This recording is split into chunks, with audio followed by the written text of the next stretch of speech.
Let's get to it, people. The 4 most electrifying hours in sports talk entertainment start right now. Welcome in. It is the Rob Brown Show right here on the Fan Upstate. Happy, I believe it is Tuesday. It is Tuesday. Good job. Thanks. Happy July. I need to know how it is that 2 weeks ago, I was asking all of you, hey, everybody, what you doing for New Year's Eve? And now we're halfway through 2025. We are officially halfway done with the year that started 2 weeks ago. All right, so it's an easy explanation, and it's a number, 40. I know. And It's people this. say, and you know, as you're getting older, a little bit older, you're like, yeah, you guys are exaggerating. It doesn't do that. There's no way that time goes by quicker and quicker as you get older, but it absolutely does. It absolutely does. And it is something for you Utes out there that make the Rob Brown Show a part of your routine. Please know, and I mean this. I wish somebody would have said this to me. I'm sure they did, and I just didn't listen. So lock in with me here for just a second, okay? I know it sounds like one of those okay boomer takes, but trust me on this. Appreciate now where it feels like the days take forever and the weeks drag on and months are years and years are decades. Because you're going to get to a point. You're going to get to a point where you look and you go, 2025 started 2 weeks ago and we are halfway done. It does not make sense. Now, I read a theory at one point that said that we as creatures, we as animals, we as primates are designed, wired, whatever you want to say there, for latching on to milestone moments, latching on to big moments, latching on to memories. And when you're a Ute out there, a lot of what you do is either something you're doing for the first time or something that you appreciate for what it is. But as you get older, your life becomes consumed with just whatever it takes to survive, right? It is about work to pay the bills, and then it is about paying the bills, and then it is about taking advantage of those little 15, 20, 30-minute breaks between doing adulting that become your thing. But because you've got so much else going on, those 15, 20, 30-minute breaks really just become about not doing anything. And, of course, when you're doing nothing, it's not memorable. And so you're creating these blocks of time in your life where nothing memorable, there's nothing memorable. There may be memorable moments at work, but like you're not going to get to the deathbed and be like, gosh, I remember that day back in July of 2025 where I had a regular mundane day of work. What a special day. It's not. Special moments are what create memories, and memories are what kind of slow down time for you. And unfortunately, as you get older, you start to get to the point where your special memories become fewer and further between. And so those moments that make you kind of stop and look and appreciate life and force time to slow down for just a minute so you can kind of breathe it in, they're not as common anymore. The wife and I were talking yesterday or the day before. I don't know, because time's not real. It's just a blur. And I've told you a couple of times, like, we're going down to Mexico to wrap up the year. Towards the end of the year, myself, her, another couple that we're friends with, and some of their friends, we're all going down to the beach in Mexico to spend a week, all-inclusive resort, child-free all-inclusive resort. Going to be an amazing week. And we were kicking around plans for this, and I'm like, you know what kind of sucks? Our next big plan isn't until the end of December. That's our next big plan, which means July, August, September, October, November, and the entire first half of December, we're kind of like, we're just going about our day, right? And she goes, wait a minute. What are we doing for our first anniversary? And I said, well, that's not until September. And she goes, that's like less than 3 months away. It's like 2.5 months from now. It's like 2.5 months from now. And I looked and I said, no. We just got married 3 weeks ago. Then we had the new year and now here. And then I went, oh, damn, it is July already. You are correct. It has been 10 months effectively since we got hitched. All that work and energy and effort and money we put into that event, it was over like that. Great memory. I wouldn't change a damn thing about it. Great memory. Yet that night felt like it went by in like 2 hours. And now it's been almost 10 months since that happened. So it's dumb. You don't consider work things moments? I mean, you're getting ready to go to SEC Media, and you said you've never been there before. That's a moment. I agree. And I promise you at some point while I'm there's going to be a moment where whether it's the first time or whether it's the night that they close it down for only us, whatever, there will be a moment where I'm going to stand in that lobby looking up at that wall of helmets that they have as kind of the first room, the walk-in room. And I promise you I will drink that moment in. But here's the thing. That is still 2 weeks from now. And that's the only thing right now, that is the only thing in the life of Rob Brown that I know coming up between here and December. I know that is going to be a moment. And it's a moment I'm setting myself up for, and I hope I don't do that thing where I talk myself into believing it's going to be this monumental thing, and I walk in and I'm like, oh, that's cool, and I kind of oversell myself on it. But that is going to be an incredible moment. But here's the thing. I'm there 4 days, and then I come back here, and then what? Then it's just back to the the day-to-day. See, here's the problem with your philosophy, at least for me. You're not a live for the day. You're a live for the moment guy, and you got to learn to live for the day. Every day is amazing. It's dark now, but the sun is starting to come up. That's an amazing thing. What'd you do yesterday? Not everyone gets it as far as what? I got to be. No, wait. Hang on. There was a second half to that question. Okay. What did you do yesterday that in 5 years you're going to look back at the last day of June and go, what a memory? Nothing. You didn't do anything yesterday. That's a memory. Sure I did. No, you didn't. I spent time on 4 hours on a wonderful award-winning program. I'm going to remember that. What we talked about in the opening segment yesterday. I remember you getting mad and storming out. I'm going to remember that for a while. Those are going to. Okay, well, that's a daily occurrence. Yeah, but there are some worse than others, and those are going to stand out. I remember those kind of things more so than I do major moments anymore. Because my memory is failing. And if your memory is failing, you need to, I mean, it's not tomorrow, who are you? Why am I here? At least I hope not. But there are little things that are going bye-bye. And that's going to happen to everybody or most people as they get older. They're going to forget little things. But I can still remember stuff that happened in the third grade. But I can't remember names. Like I can't remember Kyler Murray's name half the time. That's my point, though, is that like when you are a kid, just about everything that happens like this it's a first time thing, or you have that childhood wonder about a thing, and so it sticks in the memory. When you get older and you become an adult, the overwhelming majority of your life is just consumed by the mundane that you must do day to day. And it's a wonderful world of idealism to live in and be like, I need to make every moment a cherished memory. But the reality I'm excited for you getting to go to SEC Media Days because you've never been there before. Again, I have no desire to go there myself because of the travel and all the stuff that's going to entail. And actually there are people there, which kind of bothers me, but you're going to get to do that for the first time. And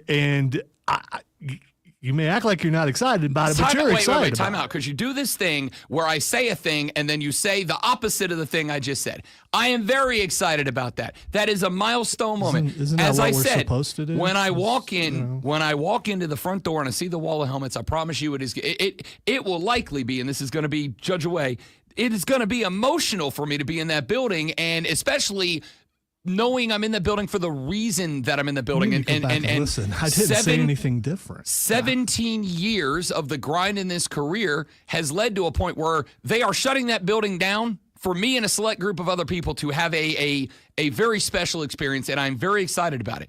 The point is that I still have today and tomorrow And then we have the Thursday. Now, Friday's cool because it's the 4th of July. Somebody's throwing a big barbecue. Me and the wife, obviously, we got off. So, like, we're going to go do a tailgate and a party, and we're going to watch daytime baseball and drink a bunch of cold beers around the pool. That's going to be a great day with the friends. Big memory, that's great. But then we do Saturday, and it's another day of work and watching baseball. And then it's Sunday, mundane day. Then I got another Monday, Tuesday, Wednesday, Thursday, Friday, where it's just go to work, do the thing, go home, pay the bills. Dude. See, this is the thing that bothers me.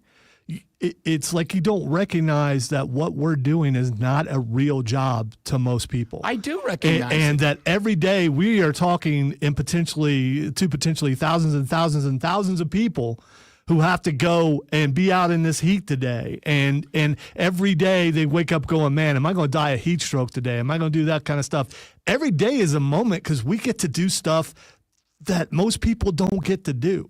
I don't take it for granted. I think every day they're going to come in and go, hey, come on, you made a mistake. Again, I understand, as I say all the time, how fortunate I am to do a job. I make this point to people all the time. How many of the people in your life would love to switch jobs with me? The answer is probably most of them. Probably until they see the pay, and then they're like, maybe so. But again, I've been doing this 17 years, and it ain't like the pay has been going up and up and up. I do it because I love doing this, and I get to do all these really cool things that nobody else really has access to or gets to do. Like one night in July, they're going to shut down the College Football Hall of Fame for like me and 60 other people. And we have free run of the place to do and learn and talk and experience and take pictures and get tours and yada, yada, yada. And it's going to be, I understand that. At the same time, I do not think that there is anything wrong with recognizing I'm in a place of doing something awesome. I'm privileged to do it, but also go, this is probably in my lifetime 10,000th show. Like, it's another show. Am I going to bust it? Am I going to give my all? Absolutely. And next week, if you catch me 1 week from today and you go, hey, Rob Brown, what'd y'all talk about on the show last Tuesday? I'm going to go, I don't remember, dude. That was last Tuesday. You'll remember that we talked about memories. So for sure you're going to remember this day. We'll find out a week from today. All right. Would you like me to remind you? No, thank you. I'll probably forget. I'll probably remember it. We got a lot we need to get to today on the radio program. We had the opening of NBA free agency yesterday. Kicked off about 6 o'clock. I was on the air with the BetMGM Network till 7. Do you remember this much movement? Because it seems like more movement than I remember, at least in recent memory. I would say yes, but I also think that this is, like we were just talking about yesterday, a lot of these moves, I think, are moves that you look at and you go, like, okay, all right. Like, there's a couple that jumped out, like Kayvon Looney leaving Golden State, 3-time champ with the Dubs, and he's just kind of done, right? Like, it's just kind of over. And a lot of these signify something else. Looney leaving Golden State with the position they're in, maybe I'm being dramatic. Doesn't that kind of feel like a trigger that dynasty's cooked? Kind of feels like the Warriors, as we have known them, are kind of over. And that's as somebody who's, although I'm anti-Draymond, I'm very pro-Steph Curry. And so the Dubs dynasty, to me, just kind of feeling like it's over because in the middle of well, I won't say the middle of the night. Wait. Dynasties require championships. When's the last time they won one of those? Well, okay, the team that was a dynasty that we wondered if there's 0% I'm just saying, they've chance. been fading for a while. They're never going to be truly gone until Steph retires. I don't Once disagree. he retires, then speaking of memories, I can try to forget him completely. I think that, heck, gosh darn it, son of a sassafras. For whatever reason, I don't know why I turned, okay. This year, going into the playoffs. You weren't corny until you continued, but you got there. This year, we got to the gosh darn NBA playoffs. I really thought Steph Curry and the Dubs had a chance to make a run, but then Steph got hurt in that, second round series, or opening round series? I don't even remember, because I don't remember things. Steph Curry got hurt, and they fell out. But they were playing some of the best basketball in the NBA during the last 3 weeks of the season. They were playing pretty good basketball into and opening the playoffs until Steph got hurt, and then they fell apart. So I think there was at least a little bit of it's still in the tank. And maybe it's going to take another piece. And maybe this is the piece. Maybe they looked at it and they went, Kayvon Looney's like not the guy that's going to be able to play the role that Steph needs him to play underneath. But Looney was there when they were the dynasty of the NBA. When they were getting, 3 out of 4, 3 out of 5 titles. Looney was part of that. And now he's just like not only just gone, but he's gone to New Orleans like a 2-year, $16 million deal, right? Like it's not like he went to happy New about York. That? Are you welcoming him? Yeah, I think so. The guy's still got some ability. We've now got a couple of 5s on the roster because we've got Avis, the rookie we took out of A&M last year, who I think it works because here you bring in a 7-footer who played the middle on a multi-time NBA champion, and over here I got this rookie who was good last year, but like he's very clearly very rough around the edges. Guy didn't play a lot of basketball until he got to college. Kind of one of those success stories where, grew up, didn't really know a lot of ball, didn't play a lot of ball, got to high school. They're like, hey, idiot, you're 7 foot tall. Get your ass on the basketball court. And then they go, hey, you're pretty good at this. So now I got a 3-time NBA champion who was part of a dynastic run to come down and kind of mentor the next guy. I think that's really, really, really good. And on top of that, I think having the ability to have a 7-footer in the game for all 48 minutes, that takes the pressure off of Zion, right? Like I don't need Zion to go be a post guy anymore. I can play him at the natural 4 that I want him to play at, and he's got that help both at the point with Jeremiah Fears from Oklahoma and now alternating 7-footers. Or you do like Oklahoma City did a couple of times. You send in both 7-footers. Good luck, right? We got a small team. We're playing Atlanta. Good luck, Porzingis. We're sending 2 dudes down there taller than you are. So I'm not unhappy with it. In fact, actually, I'll take that back. I am pretty excited about it. The only issue I have is I think the Pelicans are going to be a mid-team. I really hope they do make some sort of run this year because we gave our first-round pick to Atlanta to go get Derek Queen up out of Maryland. Not being mean here, but a mid-team is a step up, isn't it? A dramatic step up from a lottery team that had better odds than they ended up drafting with number 8. We'll talk about that because, as long as I pointed out, I turned on. This was a mistake. I turned on yesterday because it was the opening of NBA free agency. I turned on the Shams Wow notifications. I turned on the notifications from all the NBA reporters that I follow on X. I'm like, yo, call me, beat me if you want to reach me. Ding me when one of the boys drops a tweet. And I was on the air from 6 to 7 on the network. We didn't schedule anything in the final hour. We're like, no sense in doing this. It's NBA free agency. Moves are going to be coming in. We'll just address the moves as they happen. Got to be 6:30. I'm like, yo, somebody check on Shams. Like, Shams is dead. He's not tweeting anything. And then we got off the air at 7:08, ping, ping, ping, ping, ping, and then it was just absolute chaos into the evening. So we got a lot of moves across the NBA yesterday that we need to address. I was looking at some college football stuff yesterday, and apparently I missed the boat because apparently yesterday was the day that everybody in broadcasting was supposed to put out their list of 10 most exciting games of opening day or of the season or involving potential playoff day. You were supposed to put out some list of 10 most exciting games of blank yesterday. I saw Pate did it. I saw Kirk did it. I saw, what's the dude over at Fox? I saw like 5 or 6 of these lists yesterday. So I want to look at some of them and evaluate. You know why? Because it's hashtag peak off season. That's why. No, it's pre to the pre, man. Well, it's 2 weeks away, yes, dude. Hashtag peak off season. Ladies and gentlemen, we got a lot to get to.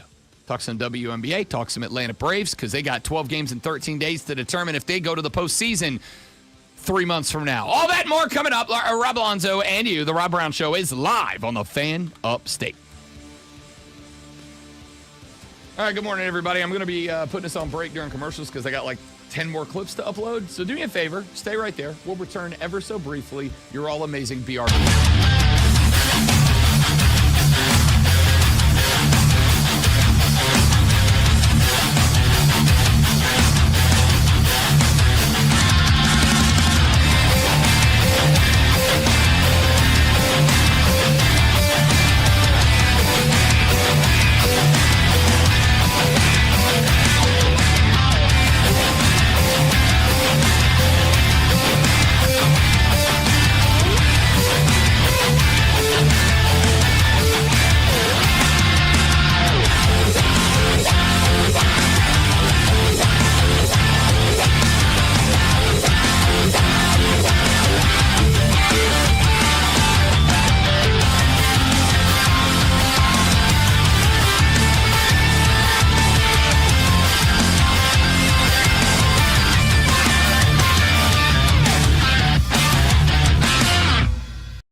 Texture says, want to talk about the weather next, old man? No, I do not. Mainly because the weather makes my knees hurt. Till it's going to rain today. I say that. Lonzo actually says that. He sits over in that chair and he's like, going to rain today. Yep, sounds just like that. I know. Just having a rough day yesterday. You asked what I did yesterday. Well, I was in pain because it's going to rain today. It's only kind of a joke. The only joking part was the accent. Everything else was. Oh no! As you get older, especially if you have a bunch of old sports injuries, you really feel them. So I do, but I haven't gotten to it's going to rain my knees hurt level yet. Yeah, because you lost Ain't there. you lost a lot of weight. That helps. Fair enough. I found it. So yeah, it hurts. All right, we got a lot. We got to get to. Yesterday, after we got off the air, I was filling in, as I will be today, tomorrow, and Thursday as well, on BetMGM's You Better, You Bet, which airs from 3 to 7 on the BetMGM network. It is ordinarily hosted by Nick Costos, and it's a big show. That show is actually picked up on the NBC Sports Network from 6 till 7 p.m. So I was actually on national TV yesterday live from the Bro Cave. Pretty dope. And we were talking, obviously, about the NBA free agency period, which opened at 6 p.m. And Jared, who I was co-hosting with yesterday, when we got into the 6 o'clock NBC Sports Go Power Hour, which you got to say it with some sort of funny inflection on it, right? So we got into that hour. That just made me want to listen. Right, I mean, you should. It's great. It's great. We'll be on it again today. Jared's real good dude, knows his stuff, and also I'm there. So we got into the NBC Sports Go Power Hour, and we were talking about the NBA because we really thought that we were going to start seeing a flurry of activity. Now, we did, but it was at 7 o'clock after we went off of the air. Very unfortunate. So, he said to me, with really just a few moves having been made, and none of them necessarily like world-breaking, he said, Rob Brown, what's the most interesting thing about the NBA free agency period so far to you? And I said, well, as we have not really had any blockbuster moves yet, I think there's a few things. I think it is very evident, and I am interested to see how this plays out, that the teams in the East know that the East is wide open next year. Boston's got to blow it up. No Tatum this year, no chance. No chance. They already sent Porzingis out of town. Derek White, I think, is next. He will be probably on the move. They got him for like $32 million this year. Is Derek White without Jason Tatum worth $32 million? My answer is no. You've got the Pacers, sans Tyrese Halliburton. They got a lot of money on the books for not this year, but next year. Is it worth it to hold pat on the team as is, coming off of an appearance in the NBA Finals, sans Tyrese Halliburton, who we know is not available next year with that Achilles snap? Do you keep the Tyrese Halliburton version of this team together without Tyrese Halliburton? Do you go, you know what, we're going to stink next year? And we know we're going to stink next year because while Pascal Siakam Pascal Siakam in the playoffs, I caught myself, shut up, while Pascal Siakam in the playoffs played good ball, I also broke down multiple times throughout the playoffs that if you really dive into the X's and the O's of where Pascal Siakam's flurries were coming from, they are all directly connected to Tyrese Halliburton. And if they weren't directly connected to Tyrese Halliburton, they were connected to T.J. McConnell. T.J. McConnell, good little bulldog, good little number 2 point guard, good little guy to plug in there when Tyrese isn't available. He is not your number 1 point guard for 81 games in a regular season. I love the kid.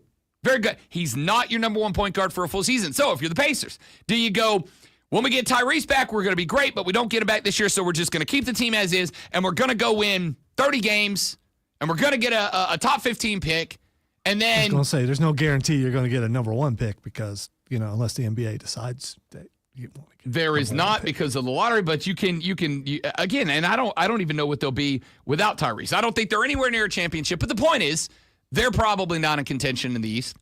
I do not think the Bucks are in contention without Damian Lillard. So I look, and would you look at that? The Atlanta Hawks make a couple of more moves yesterday. They keep adding to the roster. And I got to tell you, I like Atlanta a lot. We had a couple of basketball on hosts yesterday because it was basketball day yesterday. And I asked all of them, how do you feel about the Atlanta Hawks with the addition of Porzingis and Asa Newell through the draft, picking up the Pelicans unprotected number 1 next year?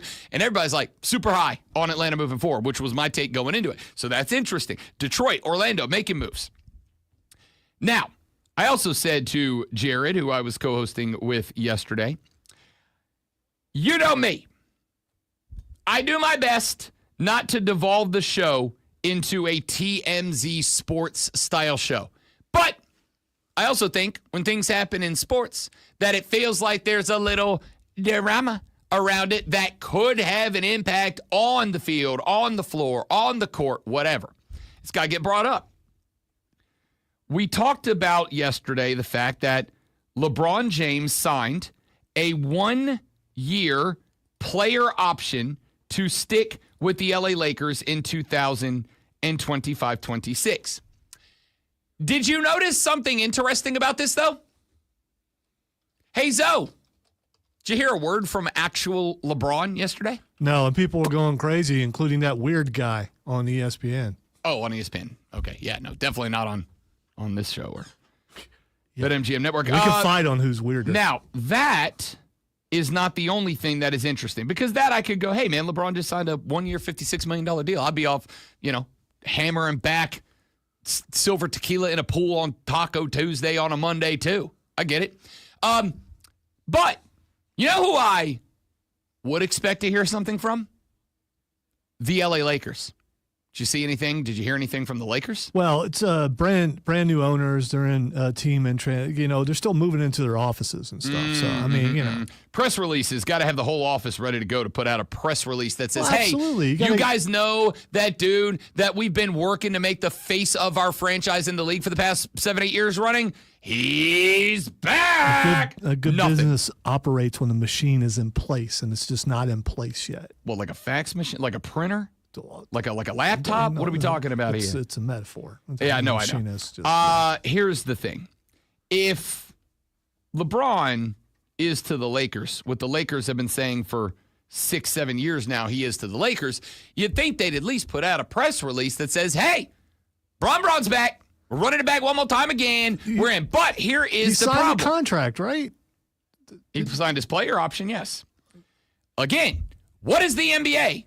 It's a show above all else. What the hell are the Los Angeles Lakers? It's always a production. Okay. So complaints have been lodged throughout the last couple months about all anyone ever talks about are the Lakers and the Cowboys. And now you're complaining that there are no Lakers news. That is not what I'm doing. It sounds like it. Great. Let me finish where I'm going, and then you'll see where I'm going. Okay. Here's where I'm going. I don't think all is well in Tinseltown. I don't think all is well under the big, bright lights of Los Angeles, California. And here's why I say that. Because after Bron signed his 1-year player extension to opt in for 1 more year with the Lakers, and you remember this all comes after the hullabaloo of his comments about ring culture on the Steve Nash podcast a couple of weeks ago that we were talking about last week on the show. After he talked about how ring culture is overrated and we should be gauging guys on their talent and their ability to play well in a team game, which, by the way, I agree with all of it, there was another set of comments that got brought up from Rich Paul, LeBron's agent. He said 2 things because he is, not LeBron, not the Lakers, the only one who said anything about this. After a after a 13-day period from the end of the playoffs to the start of NBA free agency, where a lot of folks were saying, is LeBron coming back? Does he have multiple years? Is it 1 year? Is it one final run? Do we get a real farewell tour? Yada, yada, yada. He says, yeah, I'm coming back. And the only person who had anything to say about it was Rich Paul. And Rich Paul said two things. He said, number one, we signed the player option because it's the equivalent of signing a 1 year deal. And we don't know that LeBron's got more than one left in the tank. This might be it, and it might not be. And then he said, number two, that LeBron's intention is entirely top to bottom and nothing else to win a title next year. That's it. He wants to play for a contender. And Rich Paul issued a thinly veiled word of caution to the LA Lakers, which I don't think is about next year. I think it's the year after that. You want me back. You want me to stay here. You want to keep the most visible athlete on the face of planet Earth that plays not soccer in here. You better build a championship team around me, because right now, let's keep it a buck, the Lakers have not. They got one cat yesterday, effectively. They lose Dorian Finney-Smith. Fine, not a big loss. But they go get a six-man off the bench from Sacramento, and that's it. That's the move. I think all of that yesterday, with Rich Paul being the only one saying anything, and with him saying, we signed a 1 year deal because we don't know if LeBron is sticking around after that. I don't think he meant 1 year in the tank as in 1 year and then LeBron retires. I think he means one more year in LA, and if we don't get it done here, he makes one more run, whether it's back in Cleveland or somewhere else, maybe with Giannis in Milwaukee, whatever. I think what he meant was, if the Lakers don't field a contender around LeBron next year, or excuse me, this upcoming season, LeBron does have one more, but it will not be in LA. He will bounce to go chase a ring somewhere else, which means that the brand new owner of the Lakers is in the heater already. Am I reading too much into this? No, I'm right. Watch. We'll see it play out. Rob Lonzo and you, The Rob Brown Show, the Fan Upstate. All right, guys, one more break to record some sound. We'll be right back. Stay right there for me. You're amazing. Bye.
Hey, good morning indeed. Welcome back, ladies and gentlemen. Rob Brown, the great one, Lonzo, and you.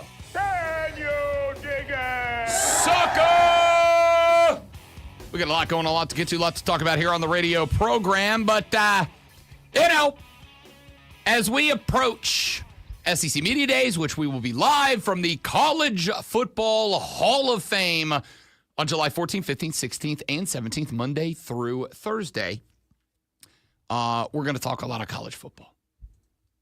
Yesterday, I was flipping around the internet because that's what I do. I don't go outside and touch grass.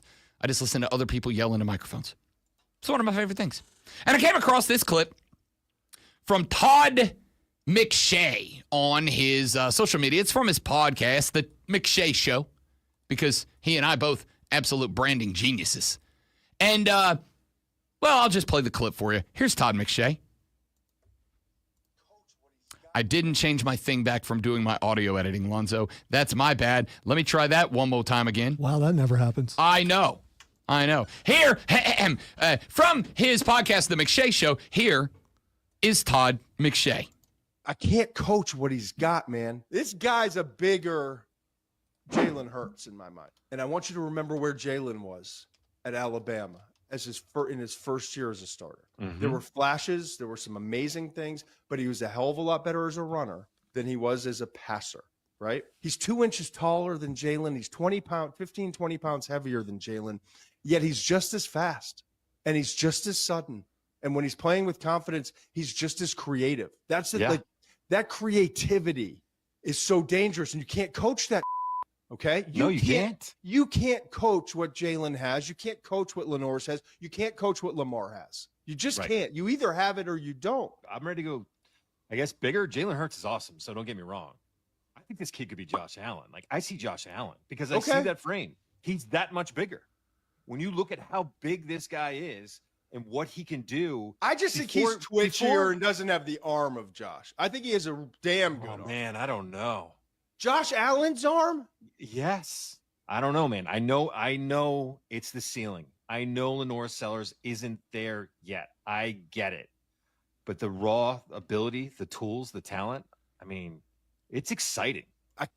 So Todd McShay and his co-host there say Lenoris Sellers reminds them today of an early Jalen Hurts, but bigger and stronger. And you'll remember Jalen Hurts had a run there at the University of Alabama. Roll Tide. Had himself a run there to the national championship, dadgummit. And he also got benched, right? Yeah, but he also made a comeback, and then he got sent. They went out to Oklahoma, and now there's a big fight about who really gets to claim him, and yada, yada, yada. I don't know if you know this. He won a Super Bowl not too long ago. Yeah, I'm aware of that. So, Lenore Sellers, they say, is in that conversation. And then they have another comp, which is because of his size and ability to move with the football, although they debate whether the arm of Lenore Sellers qualifies to be in this conversation, they comp him to one Joshua Allen of the Buffalo Bills. This is really interesting. Because as I've said a few times, I am all the way the bleep in on Lenore Sellers. I am all the way in on Lenore Sellers. I think I saw, and it was the Clemson game, I think, that triggered this for me. It was not the Clemson game. It was the fourth quarter of the Clemson game for me. Now, I do remember very well as we got towards the end of that football contest. I was obviously watching with the wifey at the time. But, I got the boys. And most of the boys are Clemson dudes. And we got our little group text going back and forth. And I remember, I think it was Joey B, as a matter of fact, friend of the show, Joey B. I remember Joey B jumping into the chat and saying, this is going to be the end. this is going to be the end of Wes Goodwin as the defensive coordinator. And I said, why? And he said, because we're not defending this guy the way he needs to be defended. And Joey B was going through his defensive strategies. I would do this against him, and I would do that, take this away, force him to do that, yada, and all good stuff. Like all stuff that, as a knower of ball, I would say, yeah, no, ordinarily I would agree. But I remember last year during that game, texting him and saying, I'm not saying he's this good. I'm not saying he's on par with this cat. But I kind of feel like you sound like every defensive coordinator who's trying to figure out how to stop Josh Allen when Josh Allen's on a heater. You can absolutely say, this is what I would do. I would defend this way. I would walk linebackers up. I would take the edge away. I would, I'm playing a 7 technique on my defensive ends on both sides and put my linebackers both on the inside. I'm telling my D ends, get up the field and do not angle in. If this man crosses your face, you are losing your scholarship. Do you understand? That's how I would play it. And I think that is, for a lot of quarterbacks that are giving you problems getting to the edge, that is a way to handle it. You put your defensive end to the outside, or you put a walked-up linebacker to the outside of the tackle on the weak side, the tight end on the strong side, if that's the formation they're going with. You put your defensive end out there in space, and you say, hit it, sit, and wait. And you make sure that Lenoris Sellers goes either the opposite way or up the gut before you angle in. If this man crosses your face, you're cooked. The problem is that McShay described him as talking about Jalen Hurts there, and I quote, twitchier. Now, I take twitchy to mean able to accelerate rapidly, right? I'm talking like 0 to 60 in 0.2 seconds. At twitchy, just bang, he's gone. That is Lenoris Sellers. He is twitchy. He is quick. He's got rapid acceleration. And when he puts that boot in the ground and presses the accelerator, gone. And so what it does is it creates this world where you can say, this is how you defend this guy. But the tactics to do a thing and the ability to do a thing are very different. I have a phrase I've used since I started in radio. It's very dumb, but it works. I know how I can stop a freight train.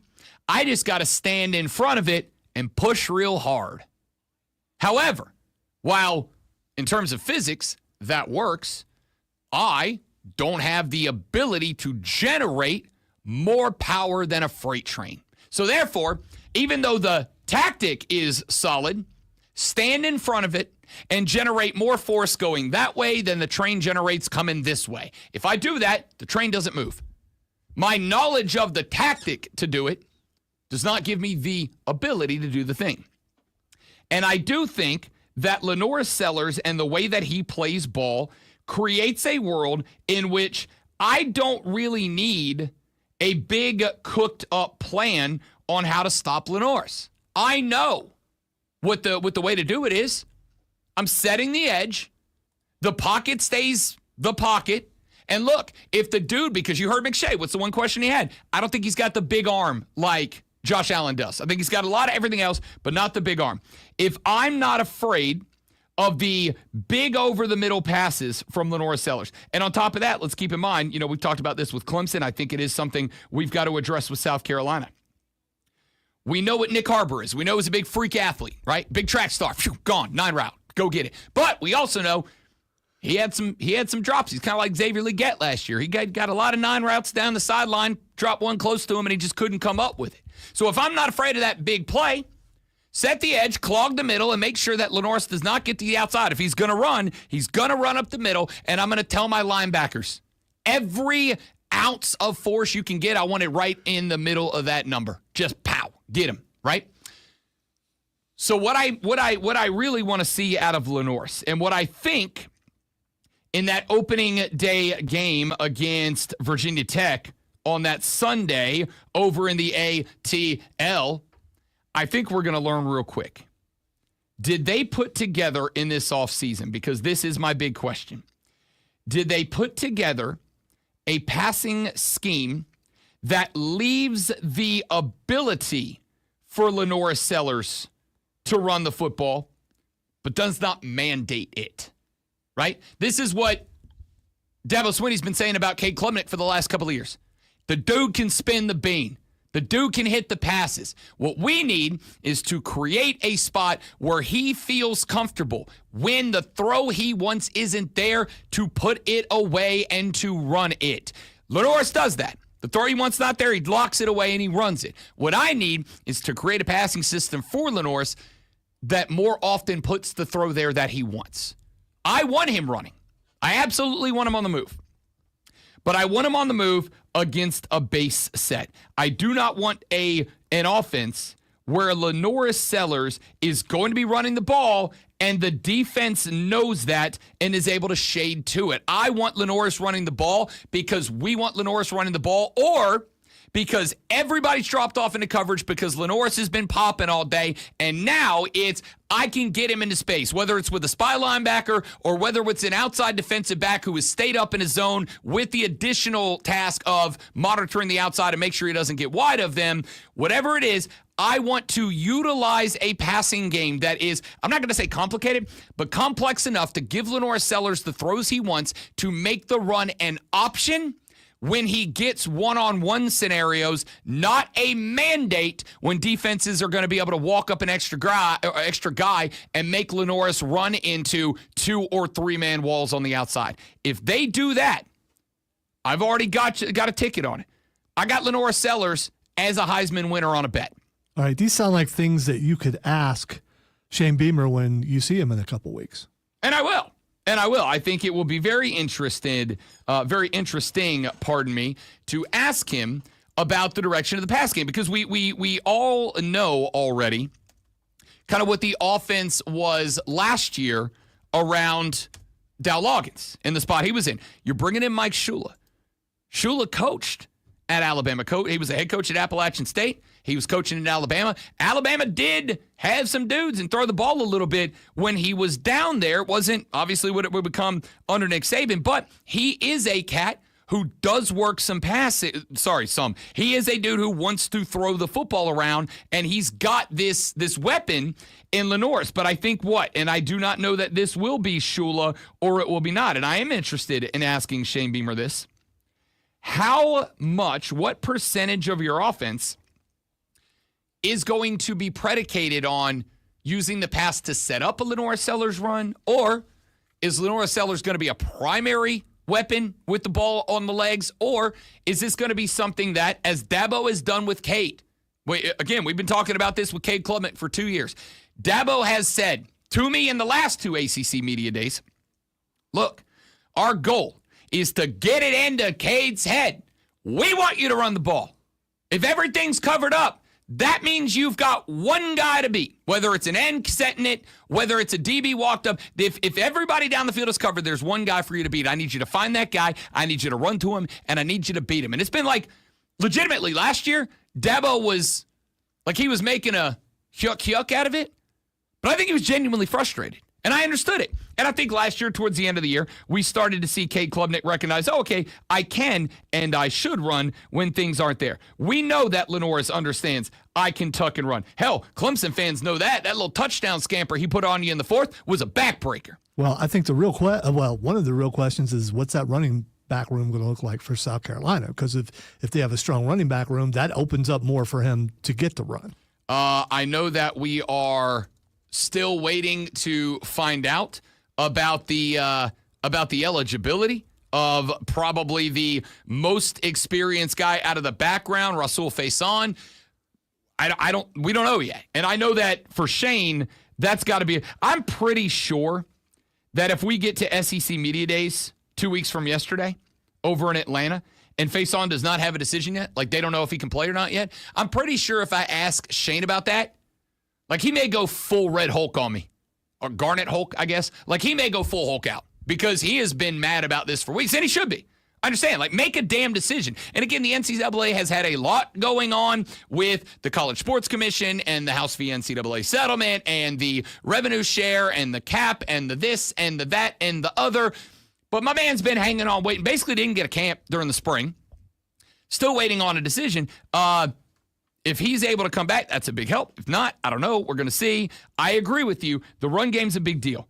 I'm also going to say, much like we've talked about with Clemson the last couple of years, the run game is going to be further hampered if there's not somebody that is, two somebodies that are consistent ball catchers on the outside, and Lenoris can get it to them routinely and consistently that allows you, again, use the run to set up the pass, but use the pass to set up the spark. I got to see the spark. If they spark, this team could be a borderline 11-12 seed playoff. If they don't spark, maybe we're looking at 6-6, 7-5 and going, damn, that was a disappointment. We'll find out. You know it's not a disappointment? Ever? Lonzo Sports Flash. I don't know about ever. Today is going to be good, though. The NBA free agency period opened up last night. Amongst the moves made were Denver sending Michael Porter Jr. and an unprotected 2032 first-rounder to Brooklyn in return for Cam Johnson. The move gets Denver under the luxury tax. Former Laker D'Angelo Russell signing a 2-year, $13 million deal with the Dallas Mavericks, the second year as a player option. Brook Lopez signing a 2-year, $18 million deal with the Clippers. The Miami Dolphins and Pittsburgh Steelers made a huge trade yesterday with Miami sending defensive back Jalen Ramsey and tight end Jonnu Smith to Pittsburgh in return for defensive back Minkah Fitzpatrick. Miami will also trade their 7th-round pick for Pittsburgh's 5th in a 2027 draft. Atlanta Braves have a dozen games and 13 days left to end the first half of the regular season. The first 6 begin tonight with a 3-game set at home against the Angels. Hour number 2 of the Rob Brown Show coming up next. It's hour number 3, actually.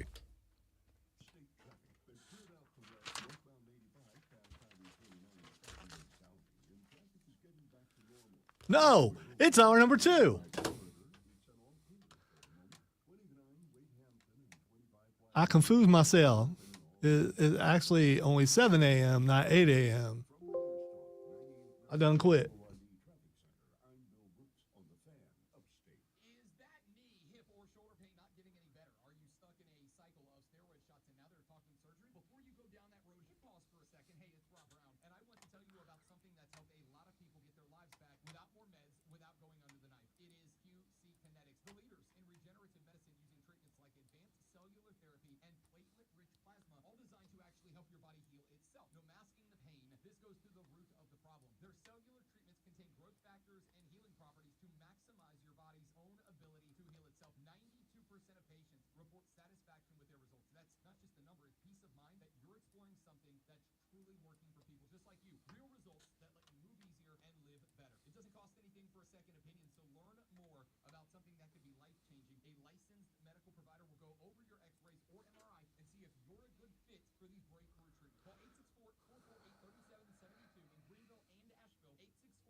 Discover the 4th of July sale at Target.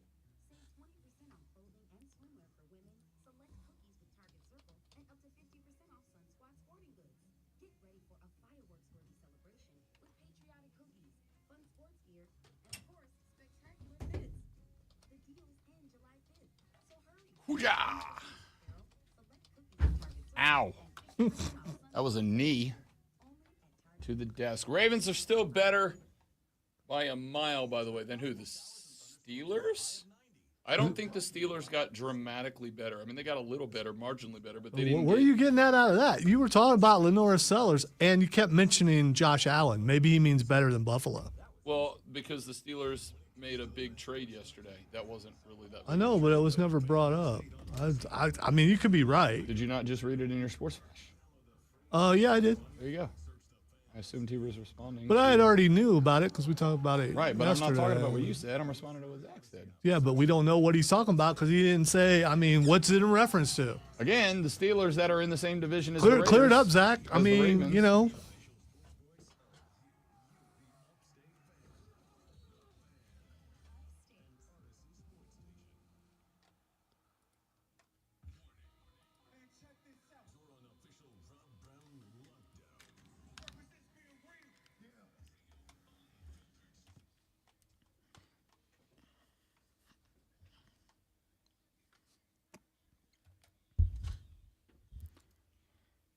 Shut the hell up. Yeah, I've heard it before. Off we go, dudes and dudettes. The Rob Brown Show back on the radio. It is the Fan Upstate. What's up, y'all? How's everybody across the beautiful upstate of lovely South Carolina? Of course, all the way across these great United States and all around the world. We're live on 97.7 FM Greenville, 97.1 FM Spartanburg, and for free streaming all 4 hours, all 5 days of the week, except Friday when we're not here, so all 4 days this week, but all 5 days most weeks at thefanupstate.com and on the Odyssey app, AUDACY. Grab it, put it on all your digital devices. You know what I got told the other day? I got told that there is potentially a return and resurgence of the Ray Memorial Hotline, which, of course, it's called on this show, not anywhere else. But you know it. We know it. It's the Ray Memorial Hotline. I'm going right now to the Odyssey app, which is free. You can download it from your app store. Grab it right now. And if you go to the Fan Upstate page on the Odyssey app, just by searching the Fan Upstate, click the little heart icon to tell us just how much you love us. If you click that little button, it'll bring you to a page that if you're on the stream, it looks just like this, right, y'all?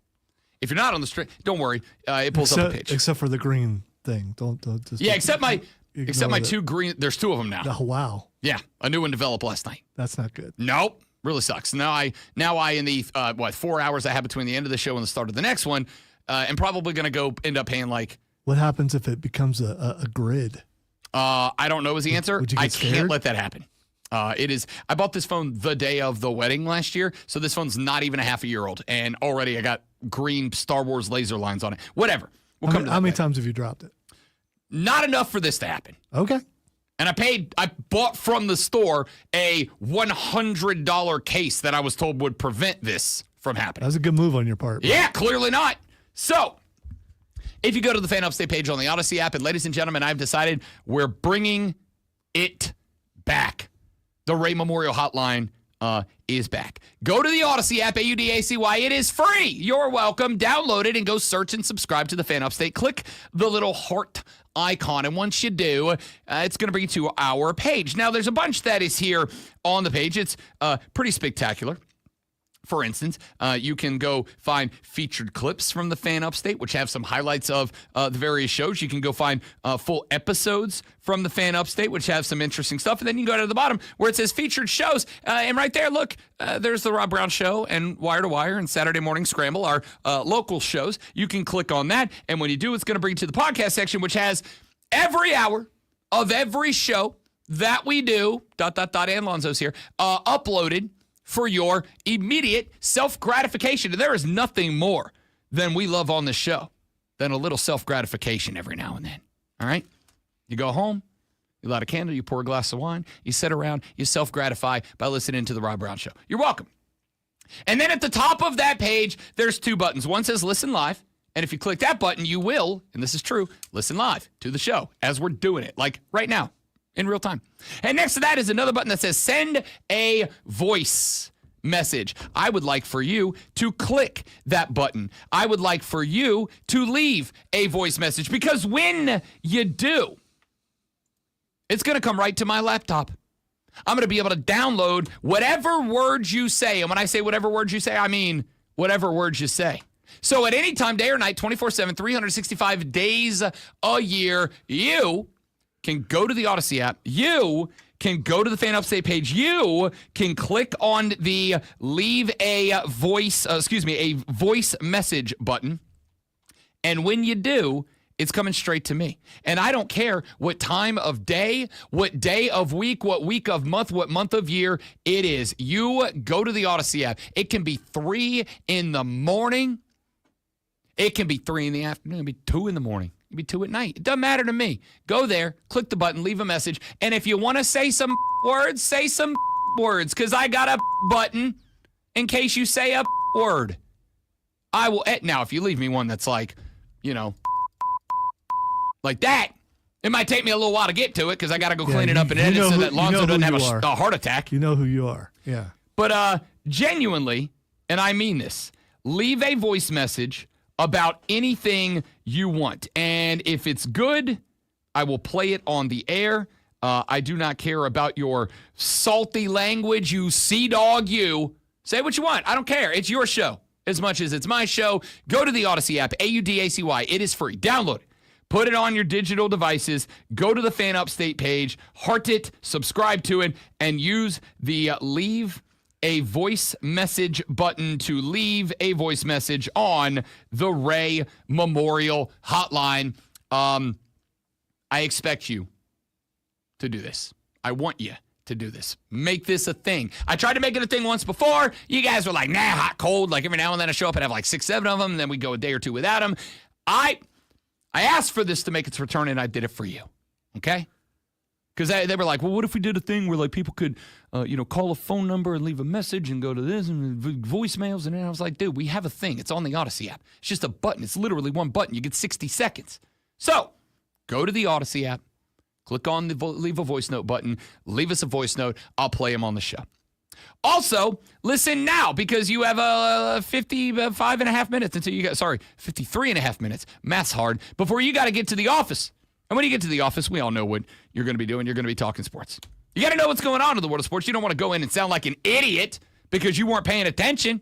So don't worry. Lonzo and I got you covered because every morning at 7 o'clock or 6 minutes and 51 seconds after it, we do this. Are you ready for the playbook of the peculiar, the almanac of the absurd, and the encyclopedia of the extraordinary? Well, you better be, because we're diving headfirst into the 3 top stories that will have your coworkers saying, Game over, man. It's game over. they take their first bathroom break. No. Here we go. Welcome to the water cooler cheat sheet on the Fan Upstate. It is the water cooler cheat sheet, the top 3 sports stories that you need to know before you get to the office and start talking sports. This glorious Tuesday morning. When you do this is what you are going to be talking about. Allow us to dive right in with item number 1. Yes, it is a water cooler cheat sheet item. Yes, I am quite excited about it. And I'll tell you why I'm excited about the WNBA All-Star Game. It is for a couple of reasons. The very first reason that I am excited about the WNBA All-Star Game is this. If you have griped over the past few years about the fact that the men's NBA All-Star Game doesn't have real competition in it, they don't play defense, they don't care, yada, yada, yada, yada, that's all fine. I don't disagree with you. Actually, quite the opposite.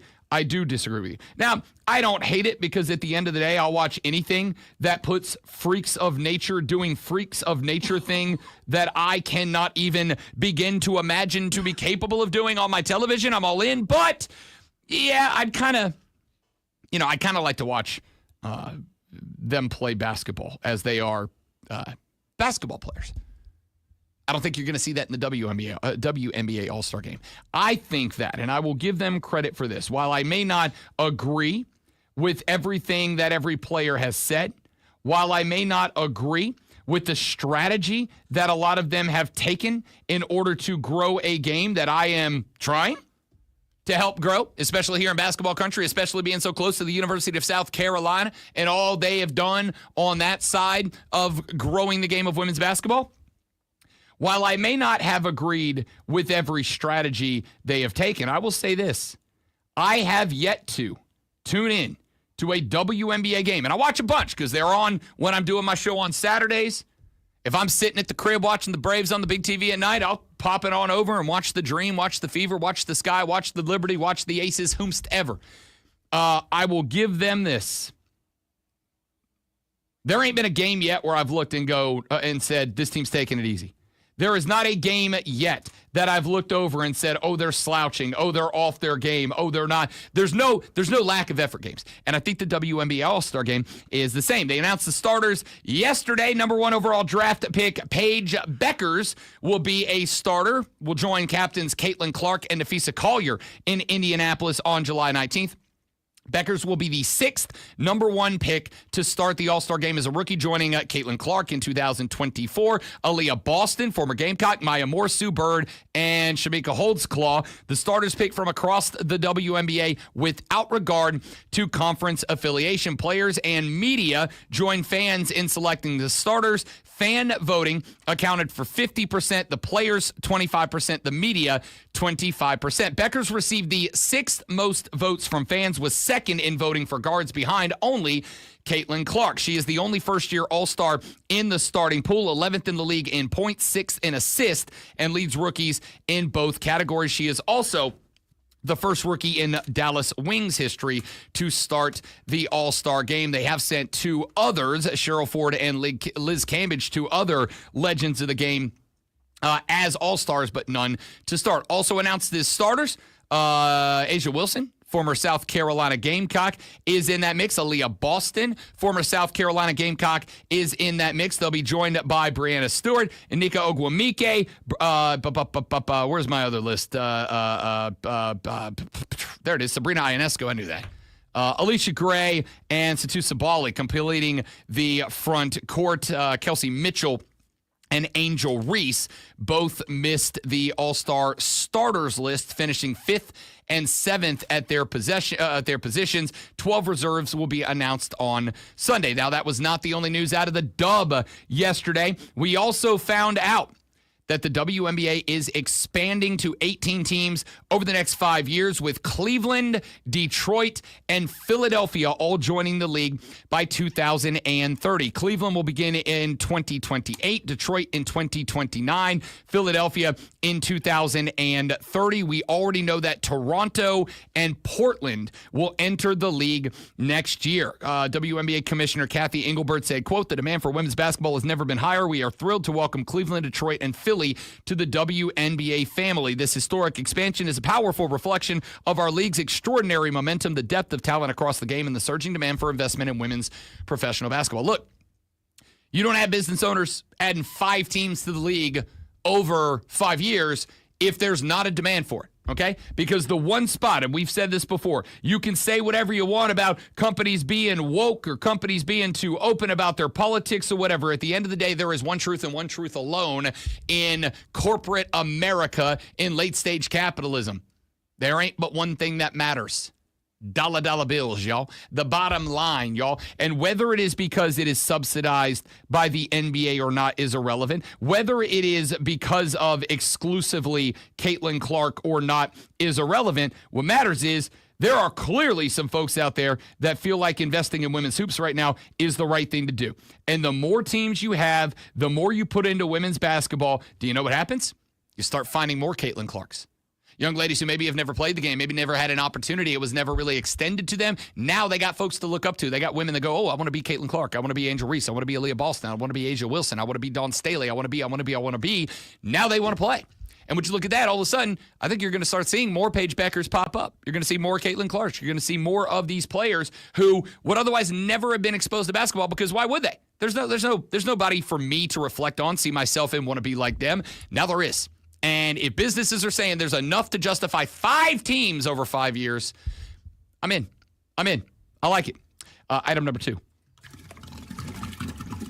I don't know how many of these we're going to run through. And we are going to talk about a lot more of them later as the show rolls on. But the NBA free agency period opened up yesterday. Michael Porter Jr. is out at Denver. He is on his way out to Brooklyn in return for Cam Johnson. This trade's interesting because you basically get Cam Johnson, who is a younger Michael Porter Jr., and honestly, probably a better defender and shooter, which is the two things that down the stretch, Denver could not put around Nikola Jokic. Now you got that. And oh, by the way, saving you about $25 million. Going to get Denver under the luxury tax. Why this move in this spot?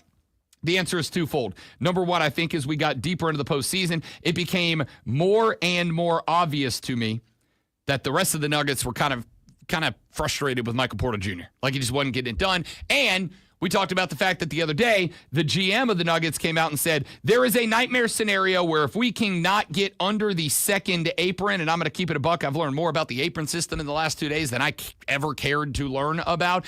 But if we can't get under that second apron, which is going to cost us a lot of money, Boston Celtics right now are on the hook for about $500,000 in luxury tax and apron fees if they can't get that number down, which is why I think Derek White's gone. That's why they got rid of Porzingis, whatever. This gets Denver back under that number, which allows them to keep Nikola Jokic. Because there was a nightmare scenario where if nobody would take any of their guys and they couldn't trade them for cheaper salaries and build younger, that they would have had to just let Nikola Jokic. Could you imagine what happens in Denver if the Nuggets just let Jokic walk? Riots. They'd be like, whoa, is Nico running this team? Absolutely not. The Mavs also agreed to a $13 million deal with with D'Angelo Russell, the former LA Laker. Brooke Lopez signing a 2-year, $18 million deal with the Clippers. The Clippers also got James Harden to sign on a 2-year, for James Harden, $81 million over 2 years. Like, James Harden can still ball. I'm not arguing with that, but and you made the playoffs last year, so I guess congrats on that. But is anybody looking at James Harden and going, that's an $81 million, $40+ million a year dude? Apparently, that is the market. I mean, the market's whatever somebody's going to pay. Right. But I would also argue that, the market's whatever somebody's willing to pay. If you pay 81 and nobody else was willing to pay 40, you overpaid. Even if that's what you're willing to pay, you still overpaid for a cat, right? Which team did better, Houston or Dallas? Houston did better. And I don't even hate what Dallas did yesterday. I thought they made some noise. And we're going to talk a lot more about some of the individual teams and how this impacts next season, whatever. I really like what Houston did yesterday, a couple of days after signing off on the Kevin Durant edition with the trade for the Suns. By the way, if I'm a Suns dude, I'm packing everything to the back of the closet. Like, honestly, this is not a joke. They have D Book. And I feel worse about the Suns than I feel about the Pelicans today.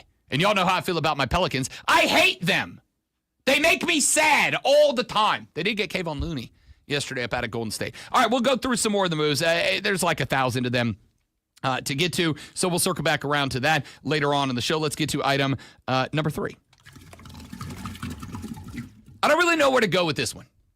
We got WNBA All-Stars in expansion. I don't know that the trade yesterday between Pittsburgh and Miami is necessarily like a water cooler cheat sheet option. Like, it's a big trade, but also I don't think it does anything to help either team. You traded 2 defensive backs. Yeah, Jalen Ramsey's a little bit better than Minka Fitzpatrick. It's you got to shift things up a little bit. Yeah, that's a good addition to the city. Does that make the Steelers are they now suddenly stalwart defenders? No, they're the same team today that they were yesterday, maybe slightly better. Their Madden DB group ratings going from a 78 to an 80. Good ad. I'm so shocked that people haven't cooked up. It's because Aaron Rodgers didn't like one guy or like the other guy. No, this has nothing to do with him. I know, which is cool because usually it doesn't. But it's usually, okay, how do we make this more interesting? Oh, well, Aaron Rodgers didn't like the guy. This 100% has to do with the fact that Jalen Ramsey's a hothead. Jalen Ramsey had gotten tired of Miami because that's what he does. He goes to L.A., he gets run out of there. He goes to Miami, gets run out of there. He's a hothead. They got tired. I guess this is item number 3 now. Item number 3, Steelers trade Minka Fitzpatrick down to Miami in return for Jalen Ramsey, Jonnu Smith, and they are going to switch their 7th and 5th round draft picks in, I think, 2027. I don't think the Steelers are a better football team today than they were yesterday. I think they have a slightly better defensive backfield, but here's the thing. Theory, do you agree with or not agree with? They got Aaron Rodgers for 1 year. He's all but confirmed that. If you believe him, Aaron Rodgers has been maybe not the most honest, or let's just give him credit and say he's changed his mind about a lot he said over the years. This feels to me Like the Steelers are pushing all the chips and saying we're going all in. We got 1 year with Aaron Rodgers. We got one shot. We're going all in on this year. We're going to give you Minka Fitzpatrick, who we had on a great deal. We're going to bring Jalen Ramsey over. We're going to give him $1.5 million raise. You traded a guy who's been a stalwart of your defense for a very long time now. You added the guys Rodgers. This feels like it is an all or nothing play by the Steelers to get themselves up there with the Ravens for the top of the division. What's wrong with that? I'm not saying anything's wrong with it. Okay, because I I'm good with agree. That's what I think it is. Here's my question. Ain't nothing wrong with it. I agree with you. I don't think there's anything wrong with it. Here's my question. If it doesn't work, is the Tomlin era over? No. See, I don't know that I believe that anymore. They'll still make the playoffs. I think that's the thing. I don't know that they do this year because I think the AFC is stacked. I don't think they do. It was stacked last year and the year before. I mean, it's a very tough division. I don't think 9 wins. And if it gets you in, and let's say the Steelers get in, but they lose in round 1 again, that's the same outcome to me as not making it at all. If they wild card in and they lose and they lose in the first round, that's the same as not going. Is the Tomlin era over if the Steelers don't win a playoff game this year? We'll talk more NFL as the show rolls on. We'll get to those NBA trade deadlines and more. The Rob Brown Show's on your radio. It's the Fan Upstate. Right back, dudes, and do that. Sit right there.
Down, down, down, down, down, down, down, down, down, down, down, down. Welcome back, ladies and gentlemen. The Rob Brown Show is on your radio. It is the Fan Upstate. Rob Brown, the Great Malonzo, and you. Be a part of the show. 844-326-3663. 844-FANFONE. All right, a couple of quick things that I wanted to get to here on the radio program before we move on. The first is a text we got earlier. I was talking in the first hour of the show about the fact that LeBron James signed a 1-year player option with the LA Lakers. He had the final year of his contract is this year. He had it as a player option, which means that he could have decided, should I stay or should I go now? And he decides he's going to stay one more year. But there's a little drama attached to it. That drama is that the only person from the Lakers camp, unless something changed overnight, but I didn't see anything this morning. I was in bed at like 9 o'clock last night. It was like one of those things that you're like, I'm laying in bed and I'm like, God, I hate being in bed this early. But at the same time, I was like, I don't hate being in bed this early. Anyway, I'm in bed last night and I'm kind of following up on everything. And I thought about the LeBron thing, the Laker thing, because I said it on You Better You Bet, which I'm hosting all week on the BetMGM network. I said, you know what I find the most interesting of all of this is the fact that, I don't know, most visible non-soccer player athlete on planet Earth, and I got to keep it a buck. It's hard for me to think that there's anybody else. I think he's more visible than Steph. I think and basketball is the second biggest sport on the face of the planet outside of soccer. At least that America is, in any way, shape, or form related to. So, LeBron James gets his 1-year player option. He picks it up to stay with the Lakers. LeBron doesn't say anything. And good gosh almighty, the man's on a new podcast every 15 minutes. LeBron loves saying some stuff about LeBron, don't he? I'm a LeBron guy. I'm a Bron stan. But Bron has never shied away from a microphone. I'm not saying that's bad. Neither do I. I was on, I think, with interviews and hosting, I was on 6 different shows this weekend. The wife was real frustrated. I get it. Just say no. I can't. I'm an addict. What do you want? Hi, my name is Rob Brown. I'm a microphoneaholic. It's been 10 minutes since my last microphone.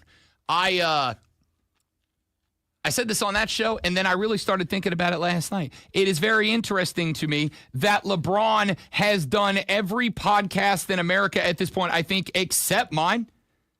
James didn't find a mic to talk about his picking up of the player extension. The Lakers, and I understand that there's new ownership in town. The guy that owns the Dodgers now also owns the Lakers. God, must be nice. But let's also they kept Rob Pelinka on. They kept Jeannie Buss on. She's going to be the, VP of basketball operations or whatever. They kept the staff that worked ever so hard, not that hard at all, actually, to get LeBron to Los Angeles, to make LeBron the face of Los Lakers, to make LeBron the face of LA, to make LeBron the face of the NBA and make sure he's wearing a Lakers jersey while he is. No comment from them. They didn't say, oh, we're so happy. We're glad to have Braun back. This is his franchise. We're committed to winning a championship with him. Nothing, not at all. The only guy who had anything to say about it was LeBron's agent, Rich Paul. And he really just kind of said 2 things. He said, number one, Braun wants to play for a championship next year, and he expects the Lakers to have that same commitment. Basically, it sounded to me like he was saying, build a team around him or he's gone. Now, he did say about his longevity that we picked up the player option because, and I'm paraphrasing, not quoting, but it's pretty close.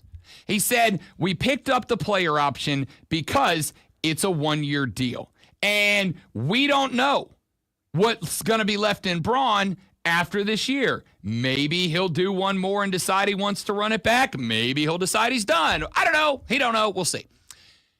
A lot of people took that as, yeah, Braun plays one more and championship, no championship, he retires. I took that as, hey, Lake Show, if you guys don't build a team that at least competes for an Natty, if you don't give me something that at least competes for an Natty, LeBron will up and take his talents to somewhere else, anywhere else. Would you rather him say, hey, this is my last year, I am retiring after this year, and him having the farewell tour? I don't know that I 'Cause care. it works for some people. For him, it would be a major deal if he did it. I do. I think that. And I want to be clear. I don't know LeBron. I ain't had this conversation with him. I'll text him later in the day, see if he picks up. I don't think necessarily LeBron thinks LeBron's going to do one more year and go. Right? Because I also think that, say whatever you want. And again, I am a fan. I am a stan, whatever you kids are calling us nowadays. I am a LeBron James guy. I have no issues with LeBron. I think he's the greatest basketball player I've ever watched play from an all-around overall sense. LeBron is also a bit of a attention, you know the second word. Am I allowed to say that word? There are other ways to say it. I know, but like that's the impactful one. That's the one that's like, bang, he said that. For you. Yeah. He's an attention lady of the night. See, it doesn't have the same pizzazz, the same pop to it. Doesn't really have. He's an attention hoe. Like that doesn't carry the weight. I think that's very effective. Attention ho.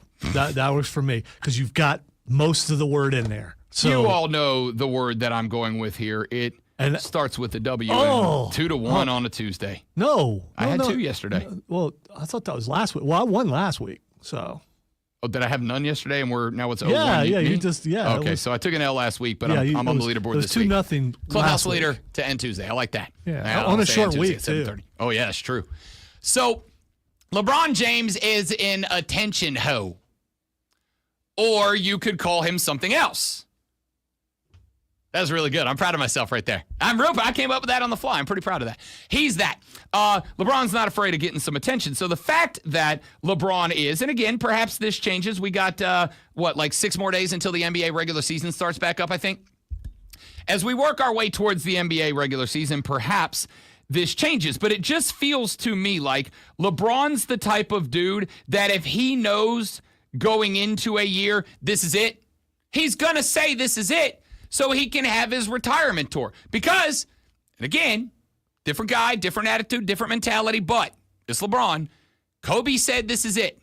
And Kobe did his retirement tour. And there was a lot more going on with Kobe with the Achilles injury late in his career, and the Lakers sucked for a while. Did they let him get like 55 points because they knew it was his last year? Yeah, there was stuff like that. I don't think anybody let him do a Come damn on. thing. Come on. I think Kobe went out there and said, we're not winning a title. I'm going for 80. I think there were probably a couple of games where maybe he got a little extra step or two. But I also think Kobe Bryant had plenty of 60-point games in his career to say, like, the last couple were an anomaly.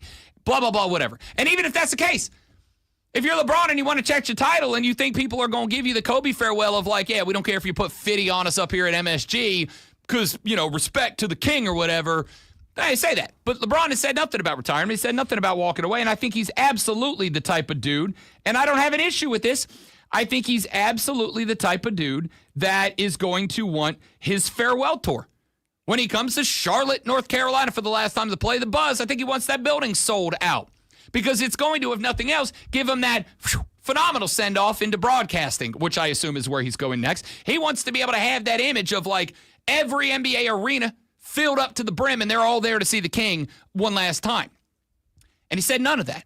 He said nothing. The Lakers have said nothing. All he said is we signed a one-year deal because it's the same as a one-year contract, which does not say one-year contract, then I retire. It just says one-year contract, which means I very much think with the new ownership, and oh, by the way, keep in mind, this is the ownership that runs the Dodgers. The Dodgers that we have talked about the fact that they have $1 billion in deferred payments for the LA Dodger payroll. They have $1 billion on the books for players. If I'm LeBron, I'm going to look at that and go, I'm going to assume now that you have purchased the Lakers for $10 billion and you're paying $1 billion, 10% of that to just players in the Dodgers organization, money's no object. And if money's no object, I expect you to go get a team that can compete. Bleep the luxury tax, bleep the first apron, bleep the second apron, bleep your mama's kitchen apron, bleep the apron at a NASCAR race. I was running out of aprons. You get the point. Bleep all them aprons. Go get me a team that can compete. Because if you don't, I will take my talents too. South Beach, Cleveland one more time again, whatever. Texture said, I'm not a LeBron guy, Rob, by any means, but I wanted to say he is tainting his legacy with his actions and demands. Is it tainting your legacy to say, I want to win a championship? I disagree with you, Texter. Like, to say, I want a good team. I want to compete. You know what other player I expect to say that in the NBA? All of them! I expect every player to feel that way. Texture said LeBron did that, so if he gets traded, he won't be called a team hopper. I don't think he cares about that anymore, do you? Or else he wouldn't have said all that. I don't know. Kevin says that. Appreciate that text, Kevin. Back after this on the Rob Brown Show on the Fan Upstate. All right, dudes. BRB, don't go nowhere.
suggest a change for the All-Star voting for Major League Baseball's All-Star game? Because it is, and I'm going to say this, it's my favorite All-Star game. I love the NBA All-Star game, but it's not basketball. The Pro Bowl, sure, super fun. Freaks of nature doing freaks of nature things, even if it's flag. Is it entertaining? Yes. Is it football? No, it's not.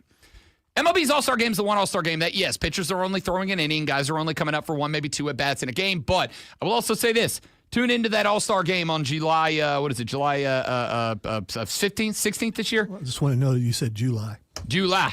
It's because I had to cut so many commercials yesterday for SEC Media Days, ACC Media Days, and it got to the point that I was reading the word July so many times that I started pronouncing it like July. Well, first it was join us on the 14th, 15th, 16th, 17th of July. And then I'm like, you can't have like your official radio voice like join us the 14th of July. You got to be like join us the 14th of July because that's the radio. Why is July creeping in there? I don't know. I got a theory, but it's my wife. Yeah, that was my theory. I know it's exactly, and that's probably what it is because she's got a little bit of that Anderson County in her, and it comes out every now and when she talks to her mama on the phone. It starts to come out. It'll start to. And the longer she's on the phone, it'll creep out a little bit more, and then I'll hear, "Well, Mama, what are you doing on the 4th of July?" And it's like, no. I love my wife more than any of y'all. Always will. Babe, you do know you just said July, right? She's like, shut up, which is a fair response. So the media text thread, which I guess I've been muted from. Yesterday, I was supposed to send out a top 10 list of some type. What'd I say? This week, next week, hashtag peak off season. It is ranking season here in the sports media world. This is the period of time where you rank things. We are going to see people over the next couple of weeks that are going to, by the way, Cole and Diesel out on vacation all week. Great week to take a week-long vacation if you're the boys. Except we're not doing it because Rob doesn't like fun. No, Rob does love fun. I just want to point out how we have no sports, so people are talking about things because they miss sports. No. Let's Nope. have the top 10 Clemson uniforms of all time. Why not? They're all orange and they're all ugly, but someone can tell you the difference. Here's why. Because we have stuff happening. I got golf, I got NASCAR, I got tennis, I got soccer. I got a huge international tournament happening right now. There's a game 10 minutes up, well, not 10 minutes, 2 hours up the road in Charlotte, North Carolina. We got a game coming to Atlanta. We got a big soccer tournament. We got the World Cup a year away from now. We got NBA free agency yesterday. I got all of Major League Baseball left ahead of us. And the Rob Brown Show is a sports show that is in all the sports show. So if you're looking for what's your favorite uniform combination, this ain't the show for you, bud. Never has been, never will be. I just think we could have a lot of fun with that. Didn't say we'd be serious about it, but we could have a lot of fun with it. I mean, we can have a lot of fun with anything. It's part of the appeal of this show to the 17 people who find that appealing. But no, I'm going to talk about it. I'm going to go ahead and warn you now. I'm not talking about it right now because there's 300 people competing at Wimbledon, but next week, when we get to the quarters and the semis and the finals on the men's and the gentlemen's and the women's side at Wimbledon, probably going to talk a little tennis with you too because it's in all the sports show. Some Americans that make it. Or just Yannick Skinner just keeps kicking everybody's ass. So you keep talking about how you missed out on this thing. Are you going to talk about the thing, or are you just going to talk about missing out on the thing? Oh, I'm going to talk about the thing. Well, I sent you the thing. I know. I was going to give you credit for sending one of the things that I got yesterday. Yeah. And I do want to point out, I was getting there. Okay. So here's one of the ranks, things that people ranked yesterday. Josh Pate put out his list of top 10 regular season games upcoming. Here's the list. At number 10, I don't know that this is the one that I would put here, but I also understand why I did it. I'll get to that in a minute. At number 10, the University of South Carolina Gamecocks on the road at the Fighting Lane Kiffins of Ole Miss. The Running Rebels at the crib in Oxford, Mississippi, hosting Shano and his Fighting Chickens down there in the Grove. Can I ask you a question, Mr. Pate? And I think I know the answer already, so I'll make the assumption and we'll see if he clarifies on this later. But how is Carolina at Ole Miss on this list, but South Carolina Clemson isn't? Now, I think the answer to that... It's a foregone conclusion that South Carolina is going to beat Clemson again, so you don't need to put it on the list. No, it's not. I appreciate you trolling. I'm going to hype that game up. I'm not going to poo-poo that game and try to make it sound now like it's not going to matter then. It is. Ladies and gentlemen, I've said this once and I'll say it again. I think that game is going to be, and I mean this, perhaps the most important addition. And it's a speculation, and it is way too bleeping early. But it is speculation.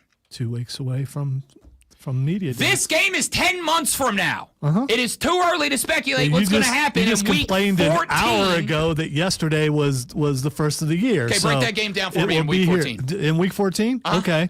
They're both healthy. We're going in undefeated South Carolina going up against undefeated Clemson. A lot on the line there.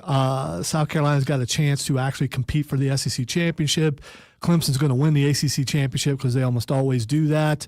It's going to come down to the wire. Lenore Sellers runs for 95 yards, scores a touchdown. South Carolina wins the SEC. Fine speculation. And about 10 things that could go different between here and week 14. You're right, but you could have said something different and you would have been right. Right.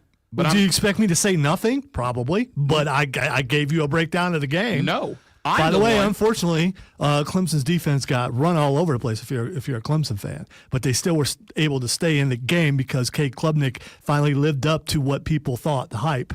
And this is 2 Heisman Trophy guys that are going to New York the next week. So the take here is it is too early to speculate what is going to be on the line in week 14 when we are 2 weeks from Media Day. The point that I'm making here, however, is if I was going to draw up a little speculation about what is the highest that could be on the line for this game, here's what I come up with. What I think the highest that can be on the line for this game is South Carolina competing for one of the last 2 or 3 playoff spots, because I think there's L's in there. And that's not to say South Carolina is going to be the best version that the Gamecocks have been in a very long time. And I think they're well on the way. Undefeated right now at this point, so I don't know why you're doing all this naysaying. Because I am for real and not an idealist who just goes, Okay. we're the best, we're going to beat Okay. everybody, Paul! All right. All you fans out there, I represent you. Here's the why. realist over there. LSU is a better football team than South Carolina this year. We'll find out. What if Clemson beats them? Doesn't make them less of a great football team. Clemson is not just a front runner So for the playoffs. Clemson beats LSU. It gets in LSU's head, and they can't believe that they lost to Clemson. And then it's a downward spiral the rest of the season. They start losing games they shouldn't lose. And, so it's not that big of a deal at that point. Or they beat them. LSU goes, damn, that sucks. Rebound. They go on a tear of 11-0 and win the SEC West. By the way, Or everything not I'm West, but you get doing it. makes me qualified to do a preseason poll. I will do a preseason poll at SEC Media Days in 2 weeks, live in Atlanta, Georgia, at the College Football Hall of Fame. Right. We're all qualified to do a preseason poll. Don't nobody know. The teams that are good usually are probably going to be good again. So, Wow. I don't understand why South Carolina Ole Miss thinks to listen, South Carolina Clemson doesn't. I have one bit of speculation here, which is the fact that Josh Pate also has 2, not 1, but 2 Clemson games on this list. At number 9, he has Clemson at Georgia Tech. Why is that one interesting? Because of what happened last year, a year in which Georgia, or was it 2 years ago, Georgia Tech was giving Clemson all kinds of heck for a whole long time in that game, and it took Clemson all the way till the fourth quarter. I remember that game very well. I was watching it at Warehouse at Vaughn's with a couple of Clemson fans who were very rowdy and doing shots off the shot wheel earlier, and then the fun got progressively less and less and less as that game went on. I am very high on Brent Key, the head coach of the Georgia Tech Yellow Jackets. I actually like the direction. Now, Georgia Tech has challenges there in Atlanta that other schools do not have. They are not just wedged directly in the middle of SEC territory, but they are wedged directly in the middle of SEC territory, just an hour and some change away from Athens, Georgia, which is the site of not only a repeated national champion attendant over the past few years, but also one of the teams that has buku NIL dollars to give out for years and years and years. It's going to be real tough to get a kid to come play at Bobby Dodd in the middle of Atlanta, Georgia, when Athens can call up pretty much anybody that they want out of the Peach State and say, hey, we have like $1 gazillion if you'd like some of it. And they go, yes, please, go Dogs. Oof, oof, oof, oof, oof. But if anybody's going to be able to create that bulldog mentality for the non-Bulldogs, it is Brent Key at Georgia Tech. And with Haynes King coming back and the running game they have coming back, I do agree that this game carries more weight than any Clemson-Georgia Tech game of the last couple of years. So I get that is there, but I also think Georgia Tech's a team that is going to lose some dumb games here and there because they are on their way, but they're not quite there yet. Clemson, South Carolina deserves to be on this list more than I would even bump Clemson. I would even bump both Clemson, Georgia Tech, and South Carolina, Ole Miss to put South Carolina, Clemson on this list. And that's not just because I'm blowing smoke because I live here. I'm saying I think South Carolina at that point could very well be fighting for that 9-3 mark. There is a chance that I do not think is unrealistic that South Carolina is looking for a 10-2 season, and they will need to beat Clemson to get there. But I think 9-3 could make you the 12th seed. I think 10-2, you're in. I think 9-3 can make you a 12 seed. It could also be that you're 9-3 and you're in a swath of 9-3 teams, and like 1 or 2 of you go and 2 or 3 of you don't, and you're going to need a walk-off win, which also means, and I know this is going to feel weird, South Carolina fans, you ought to be pulling for Clemson to run the ACC because you want the undefeated version of them at the end of the year. I don't think you will be, with all due respect. I think you'll be fighting for 10-2. What I'll tell you I don't want is you're fighting for 9-3. I'd like you to be fighting for 10-2. 9-3 might still get you in, but yeah, it may become a must win. But you want that to be a resume builder. So I think that's on that list.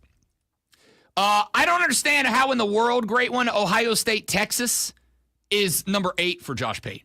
That's number 1 to me. And it's not even close. That is number 1. I got that at number 1, and I got LSU at Clemson at number 2 because that is 4 So national championship contenders. You actually have a list then. That I'm literally making up as I go. Okay, all right, fine. Listen, I rank stuff all the time. What I'm not going to do is say, hey, I'm not going to talk about this flurry of NBA roster moves that changed the entire complexion of the league in one day. Oh, by the way, with 4 guys sitting out with Achilles injuries on contenders that aren't contenders anymore. Now guys are jockeying for position. To me, that's more important. But I also know it ain't exactly the vibe around here all the time. Yeah, so I'm addressing because what you're doing now is a lot of fun. The other stuff is news. That's why I'm doing it. And it needs to be talked about because it's definitely recent news. This is fun. And not only am I doing it, I'm doing it in our busiest segment of the day. So with that being said, allow me to once again throw at you what I just threw at you. How is Texas at Ohio State? Arch Manning, probably Julian saying you got 2 of the, not just 2, you got the 2 shortest odds in America fighting for the national championship this year in week 1. In Columbus, also at 1 and 2 OHIO. in money spent, according to yesterday. Everything is 1 and 2. Texas and Ohio State. They are playing in week bleeping 1. I get that Ohio State Michigan's the rivalry. I get that it's the big house this year. I get Texas Ohio State is easily the most compelling game in college football week 1. And if these 2 teams are what they are supposed to be, might be the most compelling game of all year until these teams meet up again in the national championship game. How is Texas Ohio State not your number 1 most compelling game, not just of week 1, talking about compelling. Of the season? Compelling is Ohio State and that team up north because Ohio State hasn't been able to get past them recently. That's why it's more compelling. Anybody think Michigan's a national championship contender this year? Anybody? Bueller? Ohio State Texas is probably the most impactful game. Maybe. I disagree. I would also point out that if I am the Buckeyes, I probably recognize that if I get by Texas in week number 1, what else am I looking at the rest of the year after that? I got Texas in week 1. Then I come up on Grambling State, Ohio, Washington, who ain't got Michael Penix Jr. no more, Minnesota, Illinois. Illinois might be a little better this year. Hey, they ain't in that mix yet. Yeah, every other year they are feisty. You ready for the Buckeye schedule? Here it is. Texas, week 1, Penn State, November 1st, Michigan, November 29th. And realistically, because I think 9-3 gets you in, now, this won't happen because Big Ten, you could lose all 3 of those games and still be a playoff team as the 12th seed at 9-3. Really.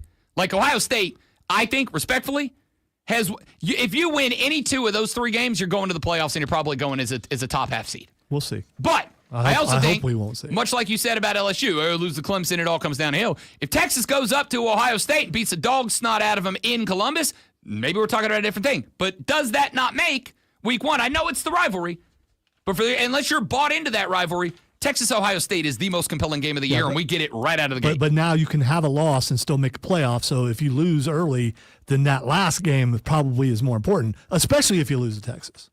I mean, we're going to find out. All right, we'll talk more about this. We'll pick out some more games later on in the radio broadcast. We're not done with college football, and we might even grade another list. I'm going to give Josh Pate, who I very much like and respect, just so we're very clear on the record, I'm going to give him a B- on this list. Good content, wrong order. A+ for the Sports Flash, though. The NBA free agency period opened up last night. Amongst the moves made were Brook Lopez signing a 2-year, $18 million deal with the Clippers. Lakers signing Jake LaRavia on a 2-year, $12 million deal with the departure of Dorian Finney-Smith, who moved to Houston, a 4-year, $53 million deal for him. Three-time champ Kevin Looney leaving Golden State to sign a 2-year, $16 million deal with New Orleans. The Miami Dolphins and Pittsburgh Steelers made a huge trade yesterday with Miami sending defensive back Jalen Ramsey and tight end Jonnu Smith to Pittsburgh in return for defensive back Minka Fitzpatrick. Miami will also trade their 7th-round pick for Pittsburgh's 5th in the 2027 draft. Ramsey will get $1.5 million raise, as well as Fitzpatrick returns to the team that drafted him 11th overall. And the Atlanta Braves have a dozen games and 13 days left in the first half of the regular season. The first 6 begin tonight.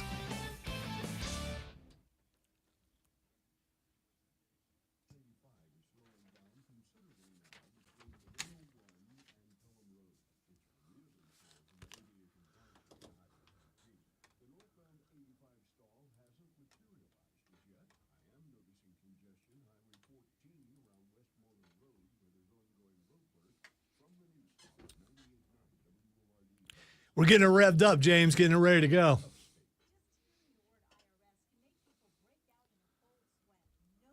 Look at that kitten, still a kitten.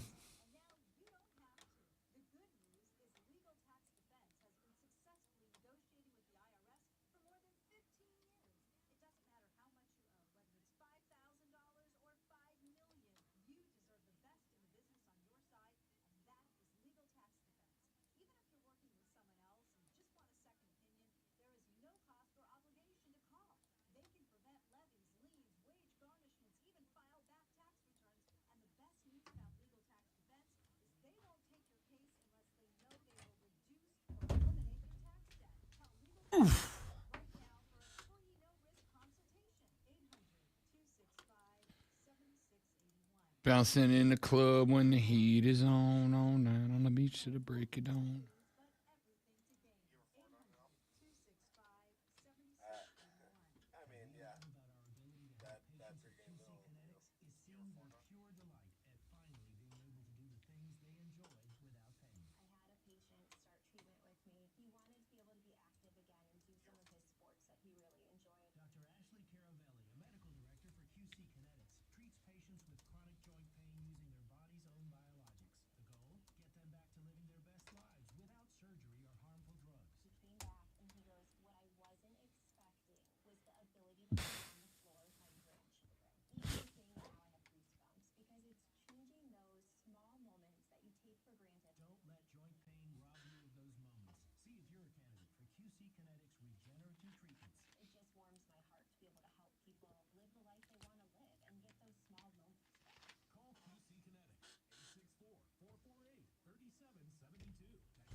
I just sent you something cool on Twitter. It's just a picture.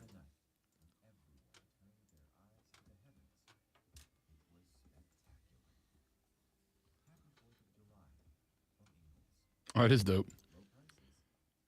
Wonder how big it has to be that visible. You think it's regular human size? I don't know. Because I don't know how big that building is. You can see the stairs down below him, so it's definitely bigger because he's like the size of a stairwell. But it still looks dope. There's other pictures of a helicopter flying right by it, but keeping a distance enough that you can't see the face.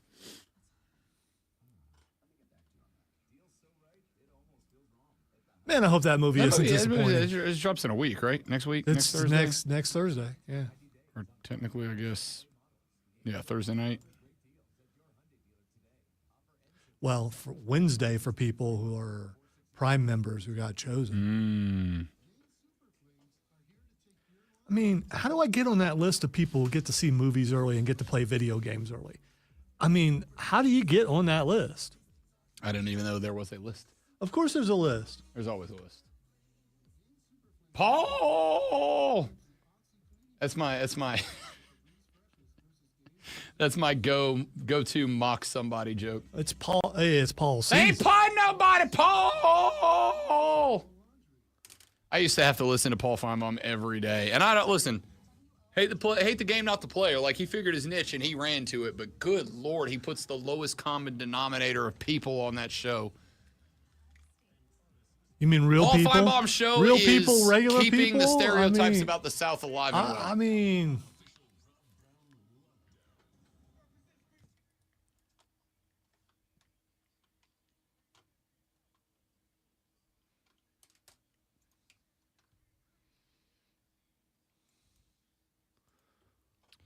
That doesn't work for me, brother. Everything works for me, brother. Welcome back. It is the Rob Brown Show here on The Fan Upstate. I am Rob Brown, the great with Lonzo on the ones and twos. Spectacular to have you here. Let me tell you all of the different ways you can be a part of the show, including my favorite, if you'll use it, Armada. I promise you'll get your stuff on the air if you do. Here's what I'd like you to do, because I am...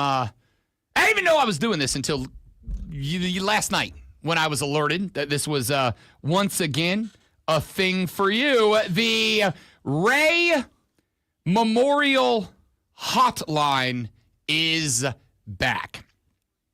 Let me tell you what it is and how it works, shall I? I'll make it quick because we got some sports in the audio blitz to get to here in just mere moments from now. The Ray Memorial Hotline is a service that I have made sure is available to you, the people. Now Odyssey made it, runs it, puts it up, whatever. But like, I fought to make this a thing. So here's the thing. Here's what you do. You go to your app store if you have not done so already, and you grab the Odyssey app, Audacy. And when you open that, you're going to see a little search button down at the bottom. Click on that. Going to bring up the search bar. Type in the Fan Upstate. Go to the Fan Upstate page and click the little heart icon. Then go to our page. Once you do, right there in the middle of it, you're going to see two buttons. One is orange, and it says Listen Live. And no matter where you are, if you've got an internet connection or a data connection of any type, you can listen to whatever beautiful show is on the Fan Upstate at that given moment. The Rob Brown Show from 6 till 10, Writer Than You with Bill Ryder from 10 to noon, from noon to 3, for a little while longer, Rich Eisen, and then you can go from 3 to 7 with Wire to Wire with Cole Bryce and a Diesel, although not this week. They're both on vacation. But that's our regular schedule. Right next to that orange Listen Live button is another button. That button says Send a Voice Message. You push that button, you have 60 seconds to record it yourself or anybody else saying anything that you want. It does not matter the conversation. It doesn't matter the topic. It doesn't matter the take. I don't care about your salty sea dog language. I don't care what you want to say, how you want to say it. Have at it. Boys and girls, the Ray Memorial Hotline is there for you 24/7, 365 to utilize as you see fit. Let's say it's Friday night. You're real mad about your NBA team because you thought they were going to go out there and grab a free agent, but they didn't. So you go out with the boys Friday night. You have a couple of shots of whiskey. You Uber home because you're a responsible human being. You get to the crib and you're real mad about it. Pick up the Odyssey app. Push that leave a voice note button on the Fan Upstate's page and go off, Queen.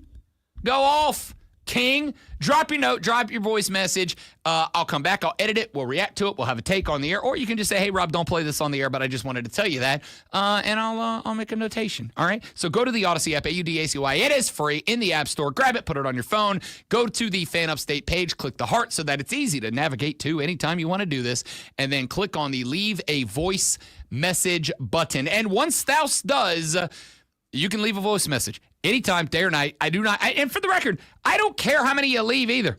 All right? You got 60 seconds. If you're like, that was 60 seconds, but that's not enough. I'm circling back around. I want to do another one. Have at it. Go bananas. Leave all you want. All right? I get them to my laptop. I edit them. I clean them up. We rock and roll. All right. It is 8 o'clock in the morning. Oh, yeah, by the way, Texas show. Hub City Spartanburger text line. That's on me. I told you I was going to tell you all the ways. Here's the next one. Hub City Spartanburger text line, 844-326-3663. 844-FANFONE. You can text the show. Like the texter that said, you can take the ACC teams out of the Coastal, but you can't take the Coastal out of the teams. Georgia Tech will have some upsets to go with a couple of stupid losses. I agree with that entirely. Georgia Tech's going to lose one or two dumb ones because they just ain't got them dogs yet. But Brent Key's also the type of dude that says, we may not have them dogs, but you tick off a Chihuahua, they'll bite you on the ankles. And I think the boys will be ready. So I agree with that take. Texter said, is Georgia v. Georgia Tech on that list? That's from Spike. Spike, I'm going to say this lovingly and respectfully. Come on, dog. Come on, man. I love Tech. I'm excited about Tech. I like the direction Brent Key, noted, definite football dude. But no, Georgia Tech, Georgia's not on the list. Not in the year we get Oregon, Penn State, LSU, Clemson. No, ain't there yet. Let's see, what was the other one? Texter said, you're just qualified to be a Clemson hater, Zoe. When we stomp the Gamecocks this year, and if we meet the horse chestnuts in the playoffs, we will stomp y'all too. Meow. Feels pretty good, doesn't it? It lets you know it's just a couple weeks away from football season. You're starting to feel it. Yeah, getting your stuff out, making sure it's clean, see if you need to get new gear because you probably put on a little weight because a lot of people do that, including me. So you got to do that. It feels good. So come at me, bro. Let's have some fun. Saturday, I wore a large jersey. Braggart. Correct. Which you should. Large. Have Not XL. Have you took into consideration that you need to stop losing weight? No, I'm getting to 200. That's where I'm at now. Okay. I'm like, screw it, I'm getting to 200. But if you go any further. Scratch that. I'm going to go to 199 to say I got under 200. I think that might be it for me, though. Because you can lose too much weight and look emaciated to the point where people wonder, are you sick? I don't want to lose so much weight that I then have to go to the gym. You know what I mean? Like, there's a skinny, then you got, like, I got to go to the gym. I got to put something on underneath this. And I don't want to, like, have to go to the gym. I want to go to the gym because I wanted to go to the gym. Your nighttime activities will keep you where you don't have to worry about that probably. Yeah, I also had Saturday night I went to the Triumph game, went back to the house, and was sitting up playing some Baldur's Gate with the broskies late on Saturday night. And I had, two Captain and Sprites. Captain and Sprite Zeros because I'm health conscious like that. I had two Captain and Sprites, maybe 2.5, and they weren't even like my Yetis. They're just like regular glasses. Does alcohol itself have a ton of calories in it? Yeah, definitely rum is just pure sugar. But it's like, I've been good all week. I got to 204.5, so I was like, why not, right? So I had a couple. Man, I woke up on Sunday. We had to get up a little early because the wifey and I had a couple of things to do in the AM portion of the day. I got up early at 7 o'clock. But I wasn't right till 9:30. I was like, God dang it. Being 40 sucks. I didn't get drunk. Or you're a lightweight now. No, that's probably that is part of it. That is part of it. Because it had been a minute, and also I'm 40, and also I'm down 70 pounds from where I was last year. So I wasn't right till 9:30 the next morning. She's like, you good? I'm like, yeah, it's like hangover, but without the fun. That sucks. All right. Texter said, thoughts on, I guess we're pushing the audio blitz to the next segment. Why not? Who cares? Whatever. Texter said, thoughts on UNC outside of all the Bill Belichick drama. Well, I'm going to assume what you mean by that is roster and season preview, because I don't know if you know this. Scratch that. That's really smart ass. I'm sorry. I take it back. You obviously know that you obviously know that Bill Belichick is indeed the head coach of that team, right? So, you can't really do a season preview about North Carolina without, I can't talk about Florida State without talking about Mike Norvell. I can't talk about Clemson without talking about Dabo Swinney. He is your head coach. Now, all that being said. See, I think you can. I think you can talk about the X's and O's and not talk about the coach. You can talk about the X's and O's without the coach. I think you can talk about the roster and you can talk about the dudes. Yeah, you can. You don't have to mention the coach. But I do think in order to say, okay, you don't have Amari Hampton next year. You're going with Davion Gauss, who's going to be the running back. He's a sophomore. Amari Hampton was the bread and butter of this offense last year. He is gone. Here's a cat that's got to step in and try to be Amari Hampton. Talented back, doesn't really have the XP there. But here's my question mark. It's a brand new offense. What is it? It's a brand new defense. Exactly. Maybe you don't need to know till you see it on the field. And which might get them a couple victories early on before people figure it out. I mean, it's possible. I just want to say that our jobs become redundant if our best take is we'll see you week 1. Like, that's not our job is to kind of figure it out. We here. are talking about one team. We're not talking about football or sports overall. We're talking about one team. It's okay to have one team that you don't know what you're going to get until you see it. That's all right. And it's okay to say that you don't know what you're going to get till you see it. Nah, I'm a big fan of know what the hell I'm talking about. I do my best. I don't know is the answer, Texter. So there we go. I'll just contradict myself in literally one sentence. That's kind of cool, by the way. I love the mystery. I can't wait to see what happens. I hope that they dominate the ACC so I can laugh at Rob. Oh, they're not going to. That is one thing I will be. Now, what I will say, Texter, is that if. Well, how do you know? You're just speculating. You're not right. supposed That's to what do we that. do. It's literally our job is to That's speculate opposite all of the what time. you just said like 30 seconds ago. Texter, here's what I'm going to say about your North Carolina Tar Heel football team. I think that, and could be wrong, we'll find out. I think the Belichick hire is going to be an unmitigated disaster. I think it is going to be a real problem for you, not just over the next year, maybe 2, if he makes it to a second year. I do think it is bad enough that I'm willing to say now I don't know if he makes it to year 2. You do know this has nothing to do with Brady, and that if he's successful, it doesn't take anything away from Brady. This has nothing to do with Bill Belichick, the NFL guy. Okay. This is everything to do. I mean, you need to separate that because I think I already have. I think this has to do with if he's successful, then it tarnishes Brady. Not That's at all. That's what I think you think. Not at all. And since you say I say what I think you think all the time, I'm saying that's what I think you think. Well, you're wrong. My philosophy with this is the exact same. It is if a player from my biggest rival in college football comes to the New Who would Orleans that Saints, be? I got plenty. I got a list running. If a player from my biggest college football rival was to become a New Orleans Saint, do you know what I give about their college affiliation? Not a single flying. My bad. You know why I had to have it down? No, you're right for having it down. I forgot to call for it. If a guy from my biggest rival comes to my NFL team and he plays for my NFL team, I don't give a single flying where he went to college. And the opposite is true. If a dude from my favorite college football team goes to play for the Atlanta Falcons, when we line up against him on Sunday, that guy, I want his ass. You understand me? All right. So this is the opposite. I do not care about Bill Belichick, the head coach of the New England Patriots. I only care about Belichick, the head coach of the North Carolina Tar Heels. But I do think that in order to address and analyze Bill Belichick, the head coach of the North Carolina Tar Heels, obviously we have to analyze him doing the same thing, just like I would if a guy from my rival came to the Saints and I was like, hey, welcome to the squad. I don't care that you were a whatever in college. I'm glad you're here. You're with us now. You're better. But I'm still going to analyze what he did in college to figure out how he's going to do at the pros. Same is true with Bill. There are question marks that I have. Again, when I look at the offense to start with, that is going to be where Bill is supposed to have the biggest impact. Losing Amari Hampton is no joke. That is a huge loss. I think Amari Hampton was the second best running back in the NFL draft this year behind Ashton Janty, and I'm going to keep it a buck. I think that he is closer to Ashton Janty than anybody gave him credit for. Amari Hampton was this dude is going to be a franchise changer pick of the first round draft. Wasn't going to go as high because not Ashton Janty, and that's running backs, but it is what it is. So what are we looking at across the offense? Way to go, Texter. You just completely changed the trajectory of an entire segment with one text about Bill Belichick. I'm proud of you.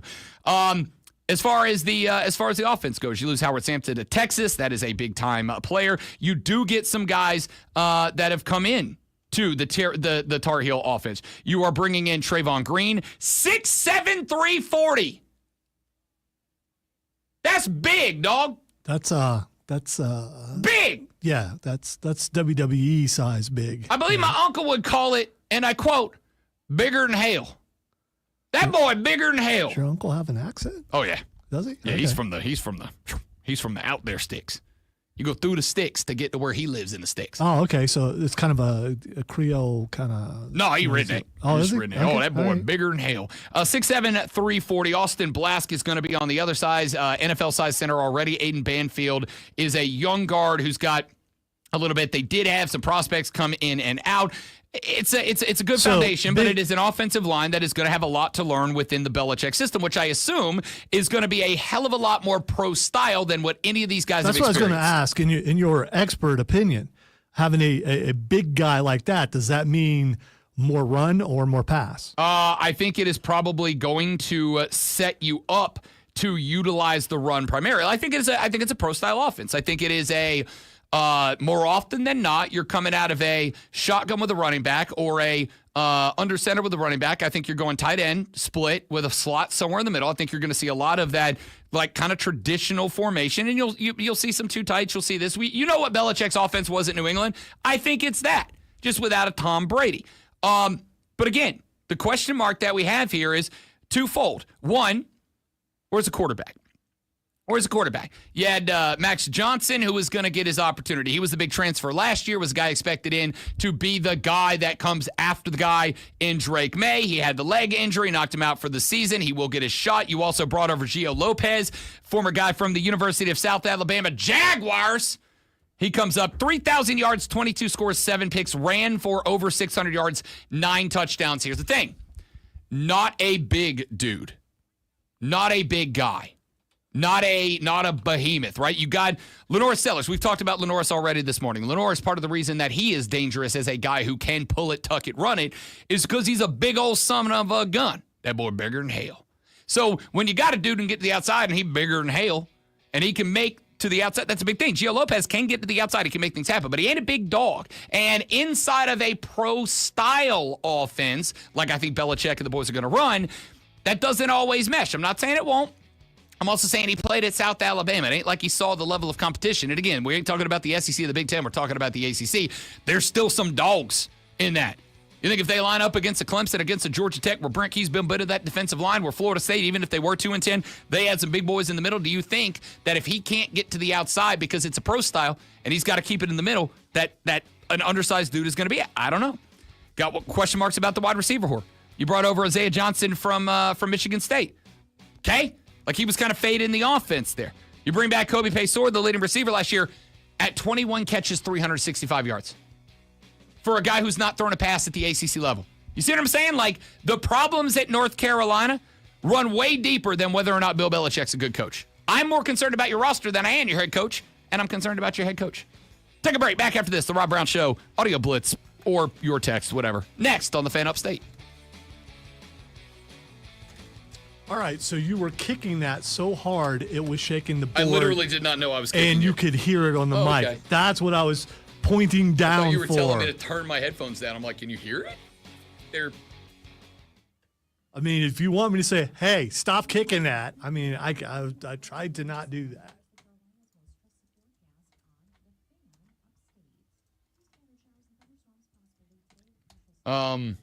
You gotta get the whiteboard over there that what's his face used to write me messages on all the time. Tim used to grab that whiteboard and he would write down every message to me. I was like, you can just say it, but I can't read lips, so you really can't. North Carolina has 1, 2, 3, 4, 5, 6, 7, 8 quarterbacks on their roster today. Freshman, senior, sophomore, senior, freshman. They brought in 5 freshmen. Texter says, don't be surprised if Jalen McGill from Mountain View Prep out of Spartanburg is the starting running back. Let's see if we can look up a little something on old Jalen McGill.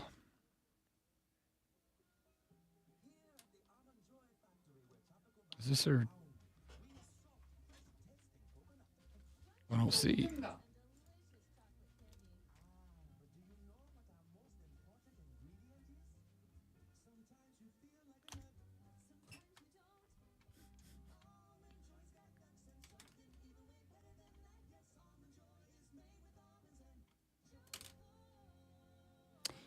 Jalen McGill, who had offers from Tech, Rutgers, committed to Rutgers in January, visited Rutgers the same day, decommitted 2 weeks later, got an offer from Duke, got an offer from the Golden Gophers, then got an offer last from North Carolina, and signed 2 weeks later, about the time that the hoodie showed up. He also had offers from Alabama, Appalachian State, Auburn, Charlotte. That looks to be had offers. He had a ton of offers. That's interesting. Had offers from Carolina, Alabama, Appalachian State, Auburn, Charlotte, Clemson, Coastal, Connecticut, Duke, ECU, Florida, Florida State, Georgia, Georgia. Damn, this kid had offers as a 3-star. He had offers everywhere. Offer at Texas, offer at Tennessee. So this is one of those things that, like, I figured out the better way to phrase my take is I don't care about recruiting. I care about signing classes, right? Like, I'm not going to follow a kid's recruiting. I'll follow kids once they get signed. Because I get a kid like this who's got 47 offers and he takes 19 visits, and it's like, I'm not going to follow this kid every time he goes for a visit. Like, I'll check in when he signs somewhere, and then if he decommits, we'll pay attention. But, like, that being said, might have a Spartanburger as RB1 for old Hoodie this year. Hope so. That would be pretty cool. And then Rob would have to pay attention to the team. I will pay attention to the team because I'm either going to be very right or very wrong. By the way, he's picked them to be like up top of the ACC the last couple of years. North Carolina. Yeah, I have. And now all of a sudden you have no interest in it. I mean, it just looks like it may be because of a certain. Do you not care that coach. I keep saying the best 3 players in years at North Carolina are all gone? Yeah, Does that not matter? happens in college football every year. Okay, players so- leave and then other players take their place. That's how that works. Who's that guy? Because I knew Drake May was going to be a dog when he got there. I knew Amari Hampton's going to be a dog when he got there. Who's the dog? By Because the I don't way, have in one. the end, I could care less about the ACC because Clemson is the ACC and they're going to win it. So, I mean. All right, that was my realistic take. I do care about North Carolina because if it's successful, it will change the face of college football. If it fails, then maybe no one tries it again. But if it's successful, then college football becomes even more NFL-like. You're already getting salaries. Once a salary cap's put in there, and if Belichick is successful and other NFL coaches go down there, then there are some people like that show that's on vacation who will just be spasmodic all the time. And someone in Michigan will probably just faint because college football won't be what it used to be. It's called Rob's favorite word, evolution.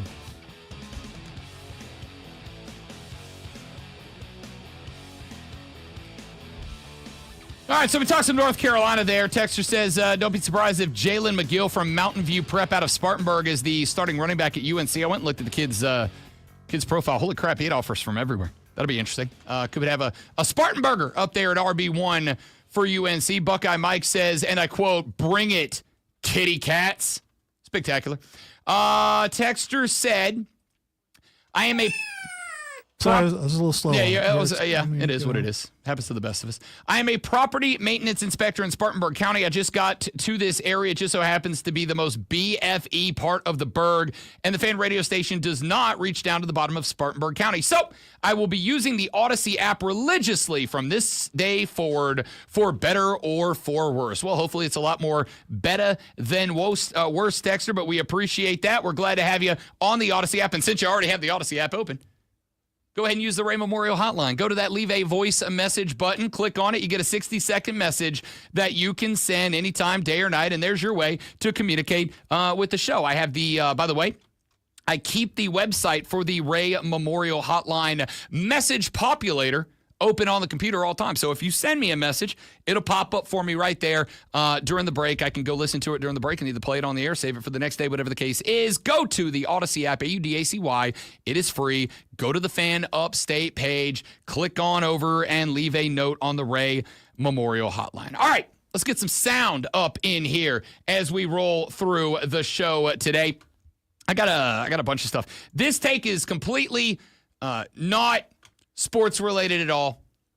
I laughed hysterically. Apparently, there was some award show this weekend out in Hollywood, California. I don't know what it was. I do know Eddie Murphy apparently was saying. I think it was like it was like daytime, man. It was like one of the lesser. Or this is just an old clip and I found it. I don't know, and I don't really care because I laughed so hard at legend of comedy Eddie freaking Murphy, who just popped up out of the blue with a little bit of what I thought was absolutely spectacular advice for those of you looking to go out there and succeed in a creative world. Like I said, I've been doing this for a long time, so I could literally stand up here and keep saying thank you till they play the piano.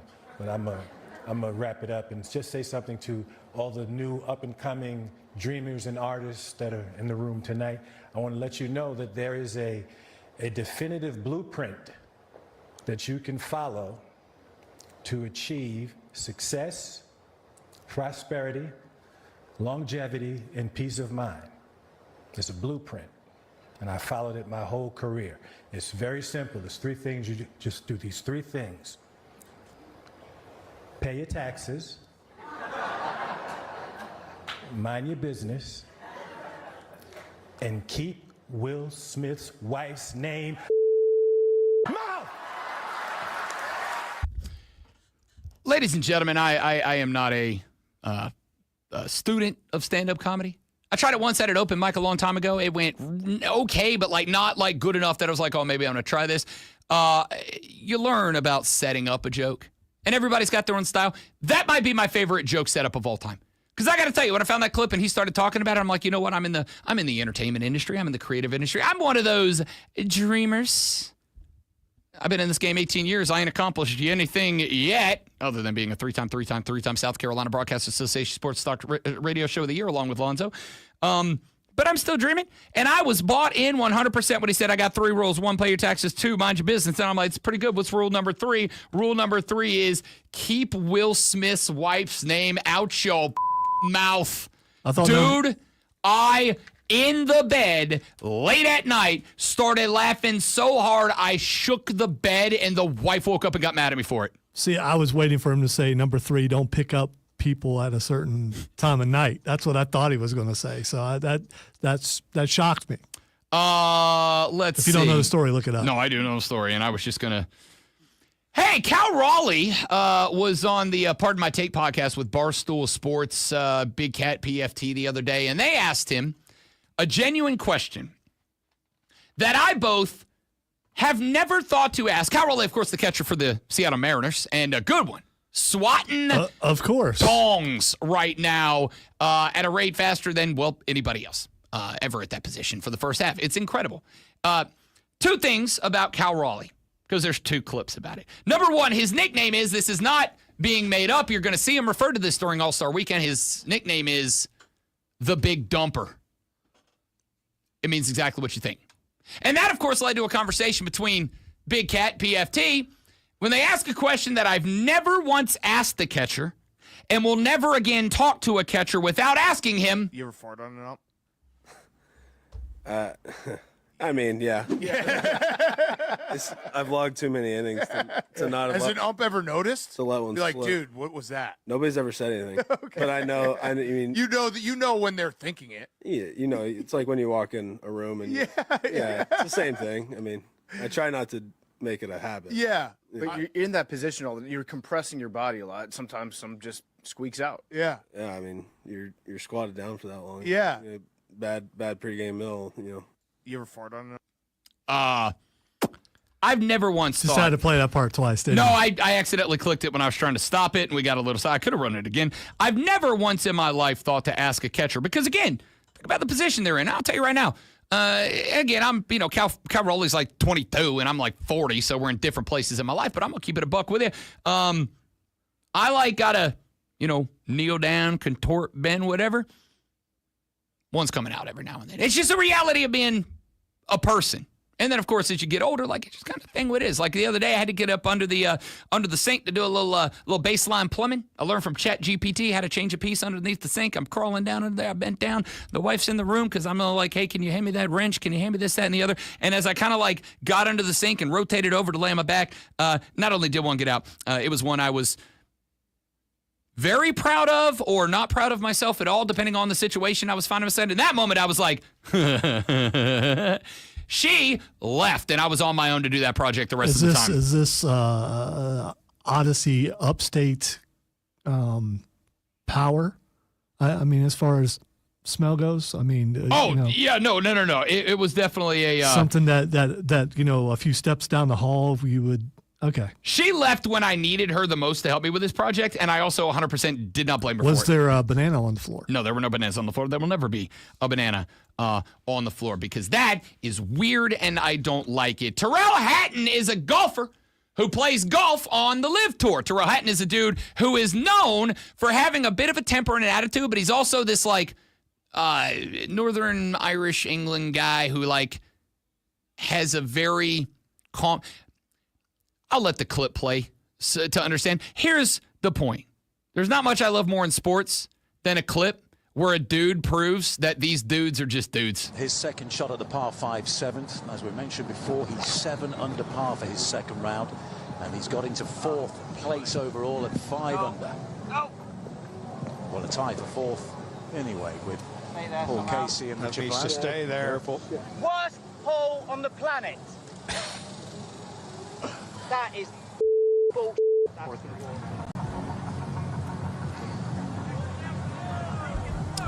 You didn't like it. He didn't like it. He didn't like it at all. Sorry, the last word. I think there's a little too much of it. That's why. Your call, your discretion. It's your job, not mine. Yeah, I know. So Tyrrell Hatton, who is again known for having a little sounds pressure. like Simon Cowell. You don't think he sounds like Simon Cowell? I mean, he's got like that same, like that Simon Cowell accent. But if you ever hear the guy talk, like he's hilariously like soft spoken with the side. He's got the Simon Cowell accent, but like hilariously soft spoken. The problem is he 1000% will drop a worst. Well, he doesn't really like he yells, but like even his yell is like real quiet. He's like worst hole on the planet. That's bleeping bull bleep, and it's like so casual. But also as a golfer, I'm like, I totally understand it. Because he was, I don't know, $180, $190 out, flew one to the green, it stuck on the left-hand side, and he 100% deserved to be rewarded for being aggressive and getting on into big pipe and drive, second shot, aggressive to go on the left-hand side, but it hit. It's on the green, like 10 yards on the green, and then it just stops and rolls backwards, and when it falls off the green on that side, it goes in a lake. So my dude goes from on and two to dropping 4 to try to lay up to one putt for a birdie. Like it blew his round up in that spot. I just love how calm and casual he is while dropping a bleeping bull bleep loud enough for the Live Tour cameras to catch him. Worst hole on the planet. That's bull. Like just I love when the dudes are the dudes. This is why I am pro sideline microphones, anti Karens going, oh, I heard a bad word. Well, then don't listen. Because, like, I like when the dudes are the dudes. And that includes, that's why I love the U.S. Open a couple weeks ago at Oakmont. That's why I love when they put it down and the boys are out there, like, struggling. I got a couple more audio clips for you, and I want to talk about one particular thing when we come back here in just a minute, and that is rivalries in sports. I was having a conversation last night with a dear friend of mine about basketball, because there's an entire genre of videos on the internet. Old basketball players telling stories about their basketball days. It's my favorite genre of entertainment. There's one clip from a couple of real old guys that a buddy of mine were kicking back and going, do we need to bring this back? Is this good? And the answer is yes. Back after this on the Rob Brown Show on the Fan Upstate.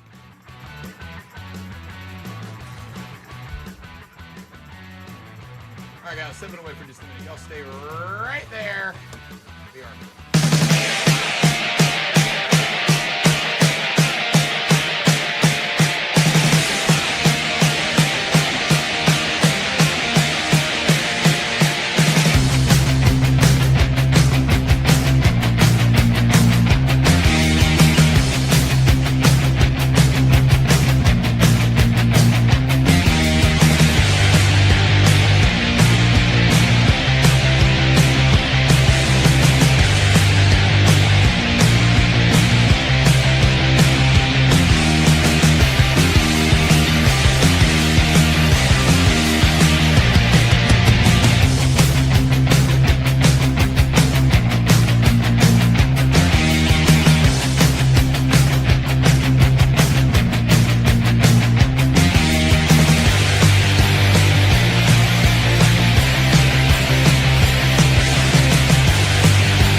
The Rob Brown Show rolls on. I would like to have a conversation about rivalries in sports. Now, when I say the word rivalry, I think a lot of you, most of you perhaps, are immediately going to go to your college football rival, right? If you're a Clemson fan, you're going to Carolina fan, or a Clemson fan. If you're a Carolina fan, you're going to Clemson. If you're a Panthers fan, you're going to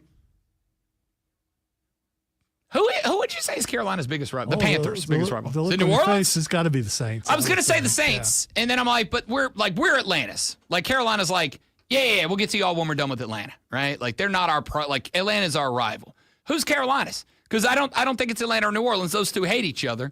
So is it by like Tampa by default? Because I don't really sense any bad blood. I don't think Carolina really has a rival. Like a true one rival. team can have multiple rivals. So I agree, but you have a rival. As a fan of the Panthers, they are my NFC team.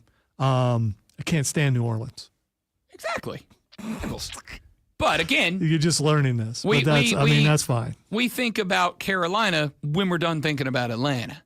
Atlanta thinks about Carolina when they're done thinking about us. That's hilarious because that's poo-pooing their rivalry. Like, it's a secondary rivalry. It's like Michigan and Michigan State's the little brother, but Ohio State's actually the big rivalry. Okay, it's the same thing. Right. Okay. So anyway, blah blah blah. When you think about rivalry, you think about that. You think about your road or whatever. But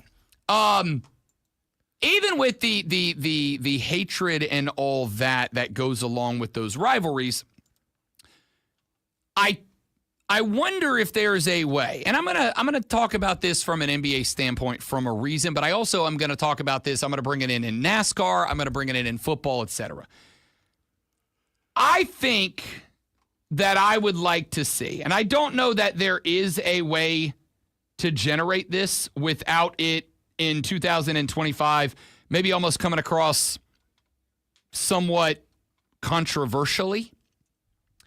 I was watching a clip yesterday from a podcast, and I'm not a fan of the Coach JB show. With all due respect, like I don't like his takes. All right, good podcast. Like he's got a lot of dudes that come on, a lot of guys. Who? Coach JB. He's the dude that was the coach on Second Chance U.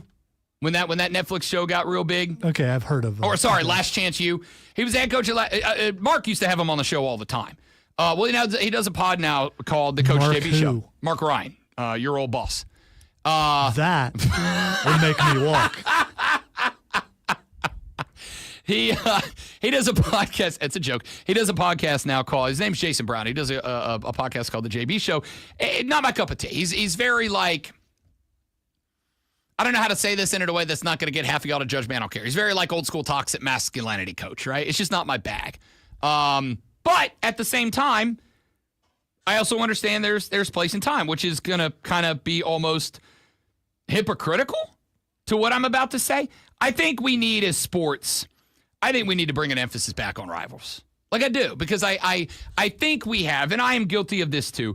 We have focused in the last couple of years about, and I still think it is very important for athletes to have the opportunity to take opportunities, get the bag, take care of themselves and their bodies so that they are able to play for a long time and capitalize on their talent. Yeah. I also kind of want to get back to a point in time where we see athletes who want to kick the crap out of each other. There was a clip that went around not too long ago from Robert Parrish from back in the day. He was talking about those old Celtics-Lakers rivalry, and he was talking about the Lakers, and he started naming off some of them, and he was like, yo, bleep that guy, bleep that guy. Yo, these rivalries have been over for 40-plus years, 50-plus years in some cases. But he's still, to this day, there are clips going around of, like, the old Celtics that are still with us and the old Lakers that are still with us, still telling each other, hey, bleep off, buddy. Like, it's great. So JB turned around and he had a couple of the old Lakers on the show. And they come on, and he played the clip for like 3 or 4 of them, and they all at the same time went, and I directly quote, yo, Robert Parrish. And like went off about how now these men in their like 60s and 70s were like, I will beat his ass today, right? And Come on, you feel that way about some people. absolutely. Yeah, beef. And I mean, you know. the folks that I feel that way about when I talk about them on the radio, I will say, honestly, probably makes it a little more compelling than when I talk about people I like but disagree with, right? So I think we need to bring back that. And here's one spot. I was watching the NASCAR race in Atlanta this weekend. So put this in context with, here's some dudes that had a rivalry going back in the 70s, early 80s, that in 2025 are still saying you to each other because they played on opposite teams. Now, for the record, both of these guys, or all these guys that were having the conversation, they said, look, I don't actually hate this guy. We had the same mentality. We want to win more than anything else in the world. And if you happen to be the guy wearing the opposite color, then bleep you too. And the guys on my team, I might have hated him off the court, but I love him when it's... That's a true rivalry. For the time between tip and final whistle, I hate you because you're wearing those colors. And the boys behind me, even if I hate them outside of this building, they are my brothers right now. I want that. So, segue real quick over to NASCAR. I was watching the NASCAR race this weekend. And I talked a little bit about it last week. I thought that there was an interesting aspect that was added to it, which is the NASCAR in-season, they're calling it challenge, but it is quite literally an in-season tournament.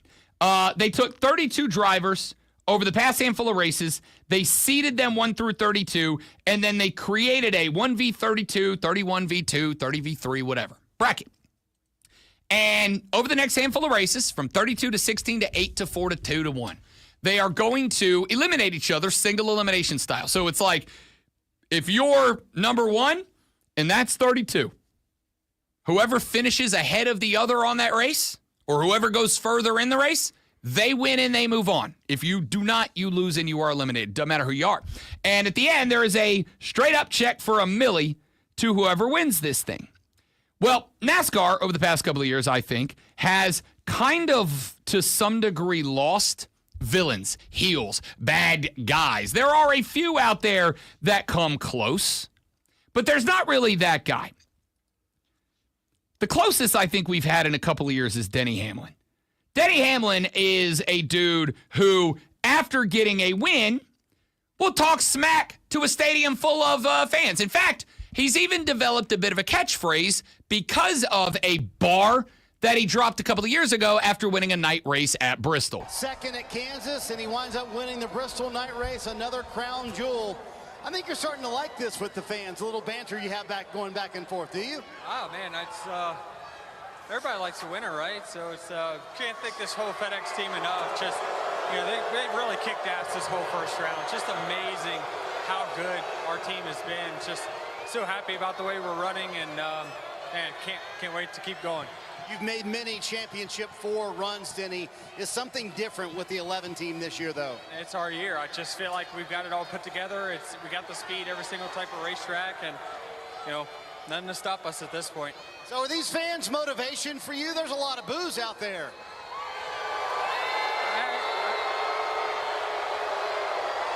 Hey, I beat your favorite driver. And who would that be? All of them. Denny Hamlin goes ultra mega heel here. First he gets out of the car. He immediately goes to get the checker flag, but he is giving it to the fans that are booing him. They're dirty doming him. 100%. Mega heat. And you notice how the announcer is encouraging it. 100%. So he goes back to the car. They do like a regular interview. You got to answer the questions, but then he says, "Oh, talk," and you can hear the announcer like when he's going to address the fans. He gets a little louder and he kind of points it out. He's like, "They're booing you. What are you saying?" And Denny Hamlin drops the bar of, "I just beat your favorite driver," and the guy goes, "Who?" And he goes, "All of them." And he quite legit walks away like he's just going, vaporizes into the ether like it's incredible. Well, this weekend he was in the bracket, and he was in the bracket with Ty Dillon. And guess what? Ty Dillon kicked his ass. And Ty Dillon, at the end of that, said, all you Denny fans out there, I just knocked your favorite driver out. Now, there was more to the interview, and it's not. Now, Ty Dillon's a real nice guy. He's the baby face that doesn't really he's new. He's a young cat. He doesn't really know how to work the mic to get the crowd going. Yeah. And on top of that, this is happening way in pit crew, way down pit road, not in front of the fans. But he basically says, I know Denny's bar, and I just pinned him 1, 2, 3 clean center of the mat. So I'm going to drop his line back on him. Hey, Denny fans, I just beat your favorite driver. Even if the delivery was lacking, Ty, call me, I'll coach you up. It was like CM Punk trying to rap. 100%, the delivery was lacking, much like John Cena trying to rap. So, call me, Ty, I got you on the delivery thing. But, I like it. I like that you used his own bar when you bumped him. And a lot of people were giving him crap. A lot of people were busting him up. Like, do you really want to do that? Whatever. To the defense of Ty Dillon calling out Denny Hamlin, who should step in and defend him for that comment? Denny Hamlin. Ty Dillon, he beat me. Give him his moment, people. He was ahead of me the whole race. He texted me. He was like, hey, I was just playing around. I'm like, bro, I loved it. This kid gets it. Denny Hamlin gets it. It is okay to get out there, get after it. Have a rival. Have a dude that you talk bleep to. You go back and forth. Maybe you throw your helmet at their car when they run by on the track. Maybe you drop their own catchphrase when you beat them down there in pit road. Whatever. It's okay to do that and recognize it's for the good of the sport. Look, it's very obvious when Denny Hamlin is running these races that he 100% knows, as Kyle Busch did for a long time when he was running in his prime, and I think he might find his way back later on in the year. We'll see, but Kyle Busch did it in his prime when Dale Sr. passed on, and it was very evident that Jeff Gordon was kind of heir to the NASCAR throne. He also recognized that, whether you liked it or not, Dale Sr. was gone. And there had to be a face of the sport. And at the time, and I will acknowledge this is very early in Rob Brown's NASCAR fandom, so I'm not as well-versed on this as some of you old hats maybe, but they needed a guy. And Jeff Gordon was the best out there. And people hated Jeff Gordon. Oh, he's from California. We don't want that in our NASCAR. His car's got a rainbow on it. We ain't going to stand for that around these parts. When that all happened, he was hated. And what did he do? He just kind of went, all right, screw it. Lean into it, right? Just whatever. If you're going to hate me, you're going to hate me. I'm going to give you a reason to hate me. I remember one of my very first NASCAR races when I asked a buddy of mine, who are the guys I should know? And he was kind of walking me through and explaining, here's who this guy is, and here's who this guy is, and here's Jeff Gordon. And he drives a DuPont Chevrolet, number 24 DuPont Chevrolet. And his car's got a rainbow paint scheme on it. And everybody hates him. And I went, why'd they hate him? And he kind of gave me all the reasons, one of which was connected to that paint scheme, let's just say. And I went, okay, that's my guy. That's my guy. So I went and bought a Jeff Gordon t-shirt and jacket and wore it to a bar for my very first race. And y'all, I caught eyes. I got words from a bunch of old redneck good old boys up in that bar, and I gave them hell right on back. To the point that my buddy was like, all right, buddy, calm down, chill out. We got to go, right? Didn't care, because that's fun. But that's what I'm saying. Give me more of that. Give me some rivalry. Give me some straight-up head-to-head competition. Give me Robert Parrish and half the Lakers 50 years later going, look, I respect his game. I respect the mentality. He wanted to win, and he was willing to kill me to do it, and I wanted to win, and I was ready to kill him to do it. So I respect it, but also that guy. Give me that. And I'm fine with the recognition of I respect Ty Dillon. And yes, he dropped my catchphrase on me 13 seconds after he knocked me out of the tournament. 13 seconds after he cost me $1 million. 13 seconds after he beat me in a race. 13 seconds after he made my whole season tougher. He dropped my own catchphrase on me. And a lot of people are like, I can't believe you did that. Why would you show out like that? Well, the answer is because Denny shows out all the time. And if you're going to show out, expect to get shown up when you don't show out. And Ty did that. And as much as I have said, credit to Ty for dropping that bar on Denny, I would also say on the flip side, props to Denny for recognizing what it is and what that means. Because even though he's out of the race now, and this is something I didn't really think about last week when we were talking about this, he's out of the race now. If Denny Hamlin wanted to be one petty son of a biscuit eater, what could he do next week? Take out Ty Dillon. I'm not saying wreck him, but I'm just saying, here comes Ty. Maybe he's in, 14th, 15th place. Denny's in 11th, 10th. They're running up, and he knows that the guy that Ty Reddick's matched up against in round number 2 is 2 cars ahead of him. What if Denny just kind of like slides up and throws a block, covers up the outside lane, lets this guy get, like, he could be petty. And if he ends up costing Ty Reddick, as much as he loved Ty Dillon, as much as he loved the fact that Ty dropped the bar of his own line on his head, he could absolutely go, I'm going to be a petty dude. I'm going to keep him from winning that $1 million. He's not getting it with me. Now we got a full-blown rivalry. And as a buddy of mine said last night when we were talking about this clip, because we're one of our late-night things last night was we're both on Instagram, and we are watching these clips from podcasts where old basketball players are telling like Larry Bird and Magic Johnson and Michael Jordan stories, like telling these great stories from back in the day. But one of the things that is a common theme in so many of them, I'm going to play one for you coming up here in a minute because I got one about John Stockton that is hilarious. One of the things that you pick up on about a lot of these is, man, the stuff that used to fly back in the day that is not even close to what is considered a limit now, I kind of feel like we need it. Like, I kind of feel like the NBA would be better off if we had not a Lakers-Celtics rivalry, because there's rivalries, but like a rivalry where they want to murder each other after the game. A rivalry where they are willing to grab mics on random podcasts and go, yo, Robert Parrish, 50 years later, bring that back. I'm begging you. I'm also begging you to stick around for the next 60 seconds for this Sports Flash. By the way, the murder mentioned was verbal. That's all. Always. Verbal. I'm nonviolent. I'm a pacifist. The NBA free, don't sound pacifist, that entire segment. The NBA free agency period opened up last night. Amongst the moves made were Denver sending Michael Porter Jr. and an unprotected 2032 first round pick to Brooklyn in return for Cam Johnson. The move gets Denver under the luxury tax. Former Laker D'Angelo Russell signing a 2-year, $13 million deal with the Dallas Mavericks with the second year as a player option, and Brook Lopez signing a 2-year, $18 million deal with Clippers. The Miami Dolphins and Pittsburgh Steelers made a huge trade yesterday, with Miami sending defensive back Jalen Ramsey and tight end Jonnu Smith to Pittsburgh in return for defensive back Minkah Fitzpatrick. Miami will also trade their 7th-round pick for Pittsburgh's 5th in the 2027 draft. The Atlanta Braves have a dozen games and 13 days left in the first half of the regular season. The first 6 begin tonight.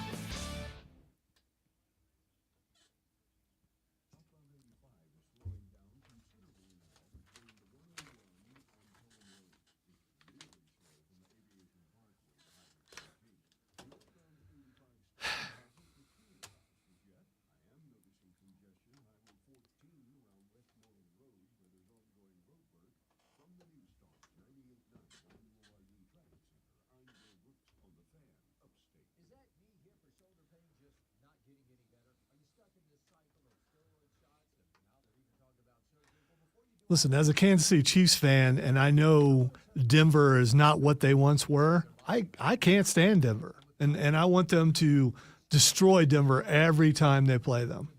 It doesn't matter if they're down or not. They can have one win the entire season. I still want Kansas City to beat them.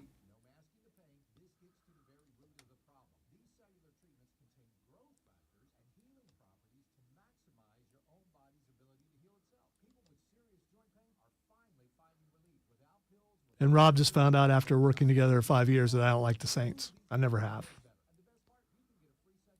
You know what? I don't like Atlanta either. I don't like Tampa Bay either.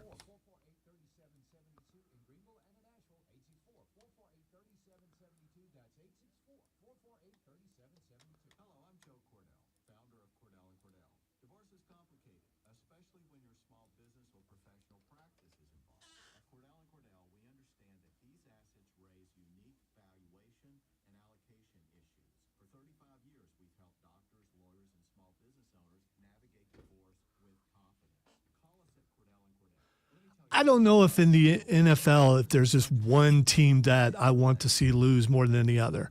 There are several that I want to lose every game. One would be Buffalo. One would be Denver. New England would be in there. I don't care if things have changed. And most of it has to do with interaction with people, not with the teams themselves. Denver fans are punks. Buffalo fans are annoying.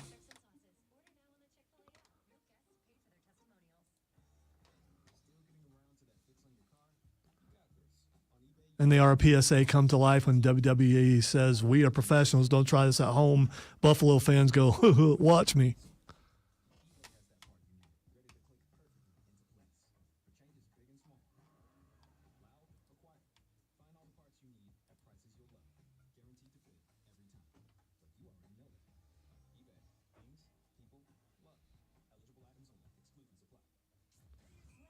It's okay, though, because I know football season is 2 weeks away because this promo is playing.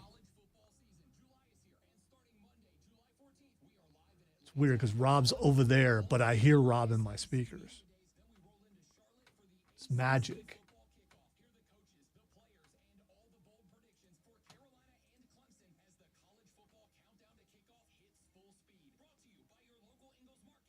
Yeah, Chargers, I don't care about the Chargers. I mean, I don't like the Raiders either, but the Chargers, I just don't care. What are the Chargers going to do? Actually, I think the Chargers are a playoff team this year. Wild card.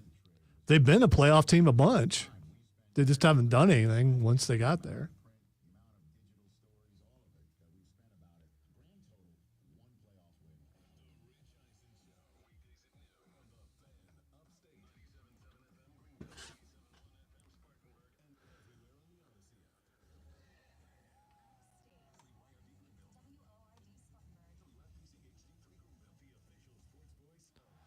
That's why, James, I won't watch Buffalo versus Denver unless I have to, unless it's for work. Because I can't stand either team. And one of them will have to win. Unless there's a tie, which we know is possible.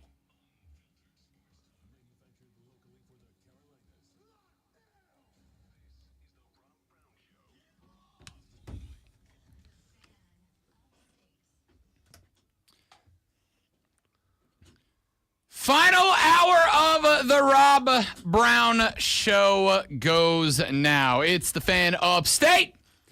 Be a part of the show, won't you? 844-326-3663, 844-FANFONE. You can utilize that number to text the radio broadcast if you would like to come at us in that direction. You can use that number to call the radio broadcast if you'd like to jump at us in that direction. You can also get at us on Twitter at The Rob Brown Show, at The Rob Brown Show. You can get Lonzo at Lonzo on Word. Everybody up in here at The Fan Upstate. At The Van Upstate if you want to come at us in that direction. Also follow us across our social media, Facebook, Instagram, Twitter, whatever, at The Fan Upstate. That is also where you can join us on our live stream, which is live right now. And also every day that we do the show from 6 till 10 a.m. Available at thefanupstate.com. Scratch that at facebook.com/thefanupstate. That's how you do it. At Twitter, at thefanupstate. And on YouTube, The Fan Upstate. The Rob Brown Show, available on YouTube, on Facebook, and on Twitch. Because we're young, hip, cool, and with it. No squares up in here. All right, so join the live stream. We're live 4 hours every single day that we are live, unless we aren't here or don't want to be. But most days we do, and most days we are. Pal. Buddy. Got a couple other things to tell you about. By the way, the return. You're ever so welcome if you actually use it this time around. Tried to make it a thing last time. We had like a handful of people who were getting involved. New and improved. And by that, I mean exactly the same as it was last time, except for it's back now. The Ray Memorial Hotline is back. Let me tell you how that works. You go to the Odyssey app, AUDACY. You download it. It is free in your app store. You're welcome. You go once you're in the Odyssey app on your digital device of choice. Once you're in, you go to the Fan Upstate via the search button. You open it up. When you get there, you're going to see the Fan Upstate. You're going to see the smiling mugs of Diesel and Cole Bryson right there on the front page looking at you. You might find mine somewhere on there. I don't know. Then. And no, you won't find mine. Do you want to be on there? It's on the side of the building. Exactly. That's good enough for me. But yeah, whatever. Go to the Odyssey app, go to the Fan Upstate page and click. You wouldn't feel a certain way if I were saying all that and didn't mention you. You wouldn't feel a certain way. That wouldn't bother you a little bit. I mean, again. You're accurate. It's not on there, but I'm just saying. So again, you want to be? I'll go get it fixed. No, you. I'll handle business. No, That's what I won't. do around here. You won't. Handle business. You can't. Go to the Fan Upstate page. Click on the Listen That Live button. You can listen to the station 24/7, 365 days a year. It is available at your demand. On demand, I believe is what the kids say nowadays. And then next to that, there is another button. That other button says leave a voice message. You click on that button, and you have the ability, using just your phone and that sweet, sultry voice of yours, the opportunity to make a 60-second voice recording that comes directly to me on the Odyssey app, AUDACY. You go there, you click on that leave a voice message button on the Fan Upstate's homepage. It's a 60-second opportunity to say whatever you want to say, however you say it, whenever you want to say it, from wherever you want to say it. It could be at 2 o'clock in the morning. It could be 2 in the afternoon. It could be on your way to work in the morning, on your way home from work in the afternoon. If Diesel and Cole say something that infuriates you in the nighttime and you want to call them out on this show, have at it. If I say something that infuriates you in the daytime but you can't get to it until later today, send it then. Go to the Odyssey app, AUDACY. Grab the Fan Upstate page. Go to the Fan Upstate. Click the leave a voice message button and leave a voice message. The improved, but only slightly, Ray Memorial Hotline is there for you. Let's talk, let's talk a little more NBA, shall we? Had a big day yesterday. Had a lot yesterday that I think we need to get to out of the NBA. Let's start with some of the teams that I think are either contenders or are trying to be next year. The Nuggets made a very interesting splash last week. Not with a player move, but more with a move behind a desk when the general manager of the Nuggets got behind the microphone. And I don't really know why he decided to say in a moment that I was like, dude, do you really want to say that out loud? He got behind a mic and he said, look, because of the way the finances in the NBA work, because of the way that our contracts are structured here in the Mile High City, there is a nightmare scenario where we end up past the apron to threshold. There's nothing we can do about it contractually, and we are obligated to let Nikola Jokic walk away from this team. Now, I could be wrong about this, but unless the Nuggets just refuse to get better over the next couple of years, Jokic, and again, could very well be wrong, strikes me as one of those cats that, like, I don't want to go through the hassle of moving. I want to go back home and play with my horses and hopefully win a couple of NBA championships in the process. I don't think he wants to go anywhere. Again, could be wrong. I don't know the guy personally, haven't talked to him, but he's never said anything like that. In fact, a couple of times moving to a new team has been mentioned. Jokic is always kind of like, nah, I got to, like, get a U-Haul. And I got to, like, ask friends to help me. I don't want to do that. Stop offering to pay people in pizza and beer. All right? Give people money. All right? You get it. So, Jokic says, Denver says there is a nightmare scenario where we may have to let Nikola Jokic walk.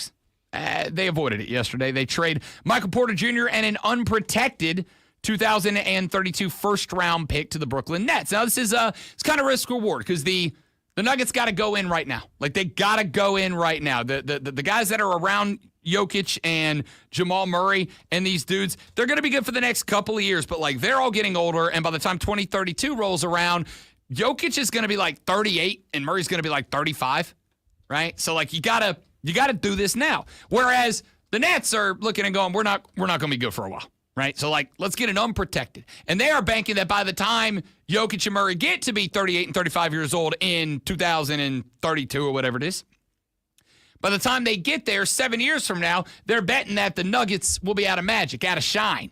And that pick, because it is unprotected, could potentially be as high as a lottery pick. So they've got basically a handful of years to build up that franchise, to stock a few number ones and get ready for that pick down the line.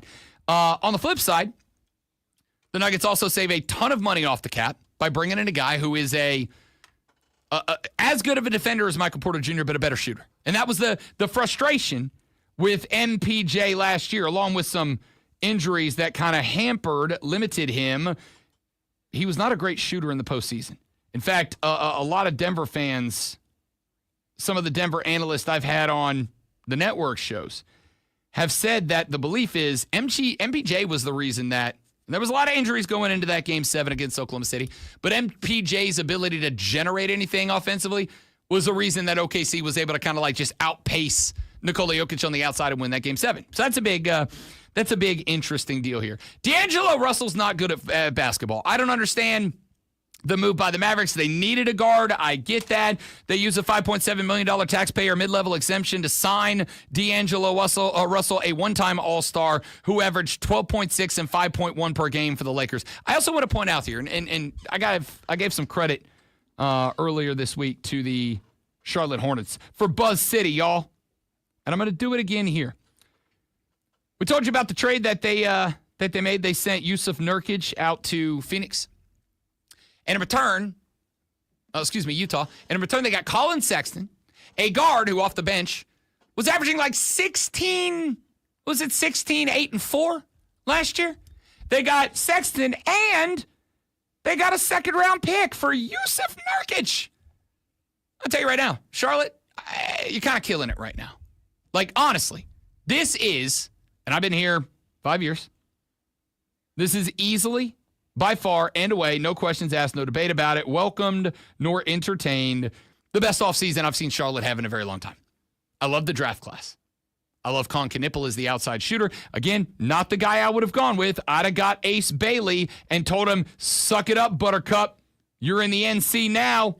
But you decided that was too much drama. I get it. And I think a lot of that is to do with the fact that Charles Lee is trying to build a culture in that locker room. I've said it a couple times. I gave him a bunch of credit last year because at one point, about a third of the way through the season, LaMelo Ball was playing all-star caliber point guard. And there were conversations I remember on Inside the NBA on TNT last night. One night, not last night, because it's not on TV anymore, sad face emoji. One night they were having a conversation about LaMelo Ball, and I don't remember if it was Kenny or if it was Ernie, but they asked Shaquille O'Neal and Sir Charles Barkley himself if LaMelo Ball might quietly be the best point guard in the NBA. And they both were like, I don't think he's there yet, but he's getting closer and you can see it. LaMelo Ball was playing all-star caliber ball, and then it got to a point where it became obvious that LaMelo Ball had no interest in playing defense. Now, granted, he's probably trying to save the legs up, tread on the tire, running pretty thin for that young man. We all know that. But wasn't playing defense. Go down there, do amazing things, score a point, get a bucket, get a dime, whatever, and then would run back, and he would just kind of like stand there with the arms out and be like, oh, you got by me. Like the opening scene of Daria. You remember that cartoon Daria back in the day? Did you ever watch Daria on MTV? No. Oh, man. Daria was about this, like, nerdy, reclusive video game girl in high school, and all her friends. She had one goth girlfriend, and then it was, like, all the popular kids around her, and it was just 100% commentary on being an outcast, and that show made me feel good about my life. I have nothing in common with that person. No, of course. Of course. I love Daria. That's a great show. Anyway, blah, blah, blah, blah. It's kind of like that. So, LaMelo gets sat, comes back, plays better, then he gets injured and obviously has to go away for a while. But I think it became very obvious to me that Charles Lee's trying to build a culture. And if it means having to sit a guy who's playing all-star caliber ball, if it means he has to sit a guy that is a game changer but won't play defense, so be it, he'll do that. Well, who'd they go draft? They got 3 players. They got Con Knippel out of Duke. They needed a shooter. They needed an outside guy. They needed a guy that LaMelo could drive and have an outlet emergency shot available or drive, collapse a defense, and either go inside or outside. They got both of those done at the same time. They got Con Knipple to be a wing shooter. Not a guy who's going to do a lot of shot creation, but a guy that if you get it to him off the rip, on a drive and a quick hit out to the corner, he can knock that shot down. Then you got Ryan Kalkbrenner, the 7'2" out of Creighton. Somebody yesterday called them the Flyover State Duke yesterday, which is like my favorite nickname for a college ever. Kind of the same guy, right? Like just a gritty down low 7'2" tall pick and roll player. And then on the other side, you got Duke teammate of Con Knipple, Zion James. You pop in on the other side. Here's the offense that I'm seeing right now.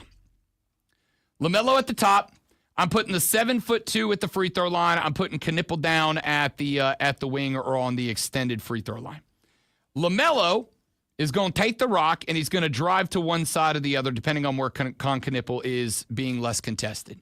Knipple to the corner. He drives. Kalkbrenner up to the free throw line, sets the pick and roll. LaMelo goes to the inside or the outside, whichever way he goes. Kalkbrenner rolls off the other way, and the two of them roll to the basket together.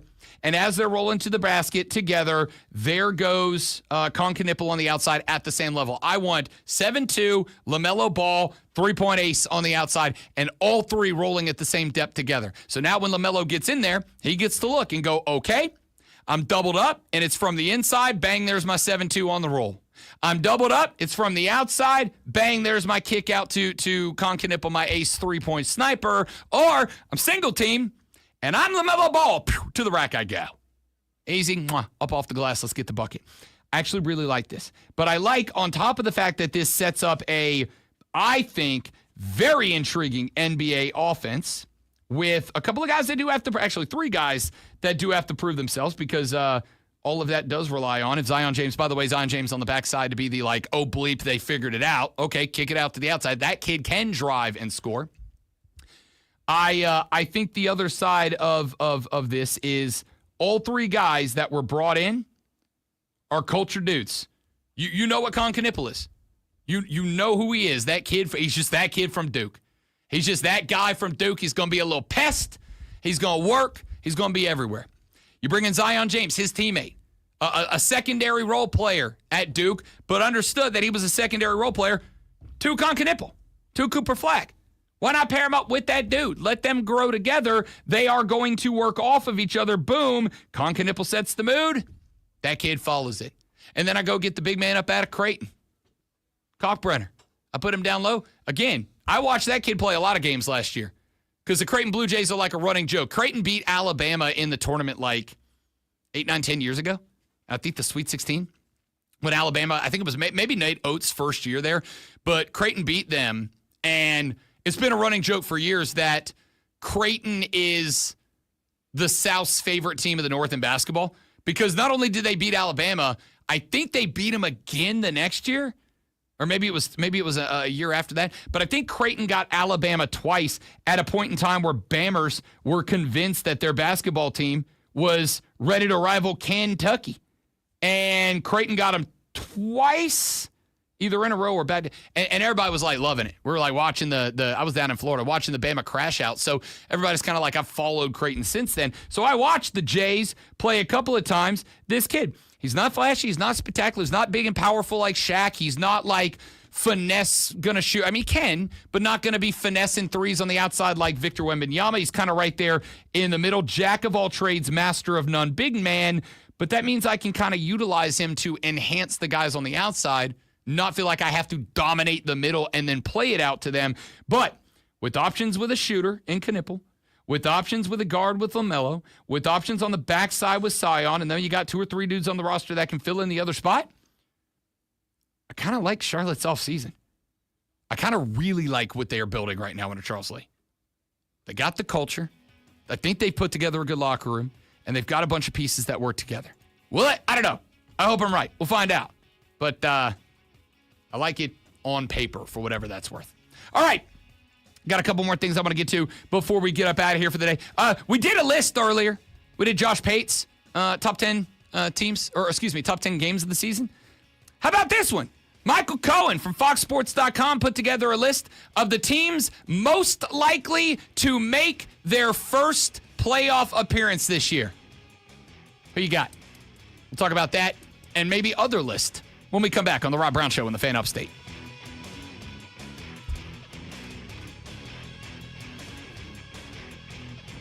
Gunther.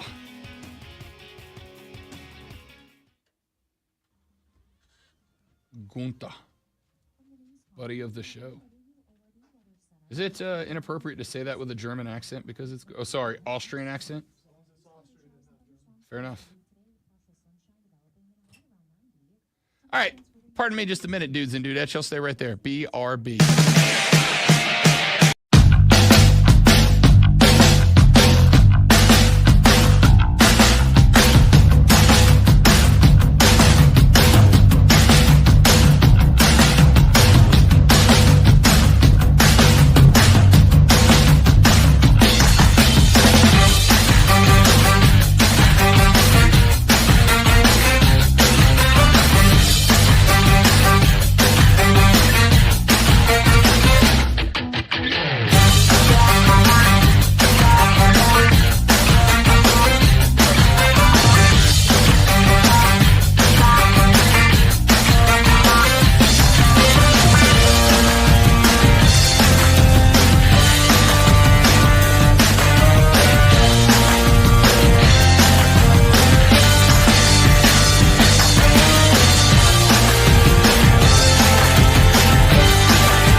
All right, peak off season continues. This is, of course, the point in time that I also call hashtag ranking season. It is where you rank things. That's how you kill segments. That's how you kill hours. And I am not saying that I'm above that or that it's bad. I'm just going to break down other people's lists. That's the easiest thing for me. I'm going to Makes support, it sound criticize, like critique other it's people's fluff, opinions. it's fill, like you don't have anything. It's entertaining. That's why he's talking about it. I mean, to each their own. To each their own. Like I I don't know. There are some lists that I'm entertained by. There are others that aren't. I used to work for a dude. Scratch that. I used to work for somebody who hired a dude a long time ago who would start at 99 days away from the countdown to college football kickoff. 99 days away, he would literally do his entire show of who are the best players in college football history to wear number 99. Not football, just college football history to wear number 99. And literally his 4-hour show would be getting people to call in and go, oh, Warren Sapp down at Miami. And he'd go, oh, tell me why. Well, he was this, and this. All right, tell me a story about it. And that was like his whole show. And so I think I was put off lists for a long time. I'm not saying lists are bad. I'm saying some lists are bad. Like, I don't know. I don't need a ranking of the best colored socks in college football. Some people go too far. It's like everything else. In moderation, don't go too far. Here's a list. I like this list because I think this list has got some interesting talking points on it. Michael Cohen, college football writer for FoxSports.com, has put together a list. His list is teams that could, capital C, capital O, capital U, capital L, capital D. I got halfway through that word. I'm like, am I spelling this right? I panicked. We did. We're good. Could make their first college football playoff appearance this year. Here are the teams that he has in the order that he says it is likely that they do so. Yay or nay from you upstate of South Carolina to let us begin with a team that last year went 10-3, 6-2 in conference. Overall, they bring back 3 offensive starters, 4 defensive starters. They have the number 14 overall recruiting class coming in this year and the number 1 recruiting class in conference. In the transfer portal, the number 3 overall transfer portal class coming into this year, the number 1 transfer portal conference in transfer portal class in their conference. They have the 41st most difficult strength of schedule. Michael Cohen says the team most likely to make the playoffs for the very first time is the Hurricanes of Miami. Anybody trust Mario Cristobal? Anybody? Because I was on with a couple of college football bros yesterday, and none of them trust Mario Cristobal. How could I trust Mario Cristobal? Great. When you ever had a situation where you looked at somebody and you're like, I think you could be good for that job, but then they do like just one thing, not like a pattern of things, one thing that is so egregious that you look at them and it's like, that's just the definition of that person from then? Yeah, that happens all the time. I mean, just one thing. Last year's Miami-Georgia Tech game is Mario Cristobal to me. That game where all they had to do was take a knee. This is basic clock stuff. This is the stuff that if I was playing that game on EA Sports College Football 2026, it's in the game. And that situation popped up. My nephew would say, Uncle Rob, take a knee. He knows what taking a knee is. And he knows how to do the math to figure out if you can take a knee. I have to do the math in my head to figure it out. He gets it. He gets it. Take a knee, Uncle Rob. Take a knee, Uncle Mario. Mario did not take a knee. They ran the ball. They fumbled the ball. They turned it over. Georgia Tech goes the length of the field. Georgia Tech scores. Miami loses. I don't believe in Miami. Now, I believe in the talent they have. They've got an incredible amount of talent, as we just pointed out. Arguably the best recruiting class and best recruiting class out of the portal in the ACC. They are also granted by Fox Sports the number 3 overall portal class and the number 14 overall recruiting class. That's pretty solid. I also don't know how I feel about Carson Beck, to keep it a buck. Like he's getting that dollar bills, y'all. I just don't believe. The second team most likely to make their debut in the college football playoffs this year, coming off of a 9-4 season last year, 5-3 in conference. They returned 5 offensive starters, 4 defensive starters. They are the number 18 overall recruiting class coming in, but number 11 in the conference. They have the number 15 overall transfer portal class, but the number 8 in their conference. They also are saddled with the 13th most difficult schedule in all of college football. Ladies and gentlemen, Michael Cohen's second most likely team to make the college football playoffs for the very first time is the Gamecocks of South Carolina. He says, and I quote, there is a direct correlation between the surging optimism at South Carolina, a program that has finished better than third in the SEC just once over the last decade. Okay, make it personal, bud. And the rapid emergence of quarterback Lenora Sellers as one of the most exciting players in the country. At this time last summer, Sellers, then a largely unknown redshirt freshman, had only played 21 collegiate snaps and had yet to make his first start. He arrived at South Carolina as a modestly recruited four-star prospect. The Gamecocks were the only SEC program to offer him a scholarship, and it was difficult to predict how this dual threat approach would translate. I can read. I'm good at this. After Sellers threw for over 2,900 yards and 45 touchdowns while also rushing for 1,317 scores as a senior in high school. Field would have expected Sellers to South Carolina, blah, blah, blah. The whole paragraph is, Lenoris is really good, and they're probably going to win because of that, which is fine. 6'3", 240. He calls him a 6'3", 240-pound wrecking ball who is a potential Heisman Trophy candidate. I've been telling you that for a couple of weeks. We're going to learn out the gate real quick. Because this Ramblin' Wreck of Virginia Tech team that they will be taking on a Sunday afternoon, the only college football game in town on that date at that time, is old Shano's Poppy's old team versus Frank's son's new team. And you're going to find out. Because the Ramblin' Wreck, scratch that, that's the other Tech, Virginia Tech, the Hokies. The made-up mascot people. That's who I'm talking about here. This kind of feels like a big-time opportunity game for a team that is right now getting it from their fans. They thought that Coach Pry was going to be the guy for VT. Gosh, I wish their name ended in I. It does not. They're not happy right now. They lost a ton of recruits. They lost recruits to Virginia. They lost recruits to Georgia Tech. They lost recruits to Bill Belichick. Like, their recruiting class fell apart this past year. And then you include last year that they fell. So this is a big time year. You're going to get it out of the gate in game one. That's a big game for this team. I would also point out that, as we said, and yes, I know that they have a difficult schedule every single year, but South Carolina's schedule is one of the top 15, I argue one of the top 10 toughest schedules in college football point blank period this year. It is nasty this year. You got a back half of the schedule that includes LSU, Oklahoma, Alabama, Ole Miss, Texas A&M, Clemson, and that's in a 7-week stretch.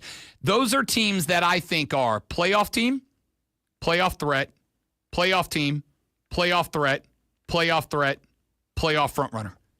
That's the back half of your schedule. The back half of your schedule, theoretically. Now, not all of them are going to go because I don't think the SEC is getting more than winner, runner-up, maybe two more. Maybe at max you get 5. Maybe the SEC gets 5.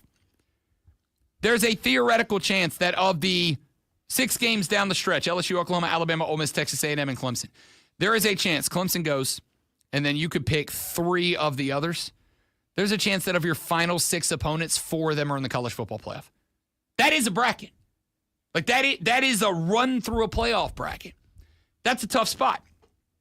Is South Carolina good enough to individually beat LSU? Yeah, you're going to have to play pretty good, close to perfect football. Is South Carolina good enough individually to beat Oklahoma? Yes. Is South Carolina good enough to individually beat Alabama? Should have last year. Holy crap, what a game. Are they good enough to beat Ole Miss? Yes. Are they good enough to beat Texas A&M? Yes. Paper says otherwise, but we also know about A&M. It's a cult. They fall apart late. Are you good enough to beat Clemson? Hey, you were good enough to beat Clemson last year. You got better this year. I do say, going to be a different Clemson team with Tom Allen at the controls on the defense. They have made a commitment to get back to the old ground and, or what do they call it? Ground and pound. And it's not ground and pound. What's Clemson's? I'm just blanked on what Garrett Riley calls his office. You know what I mean? Spray and pound, round and ground and throw it a lot and also run it. You know what I'm talking about. That one. That team's different this year, the Clemson Tigers are. So will the Gamecocks of South Carolina. I believe it's meow and cow. That is it. The meow and cow offense that they run out there at Clemson. I'm really mad you came up with that as quickly as you did. That's good. Not bad for a producer. Damn it. Co-host and executive producer. Dude, it was a joke. So, I had to make a silly joke.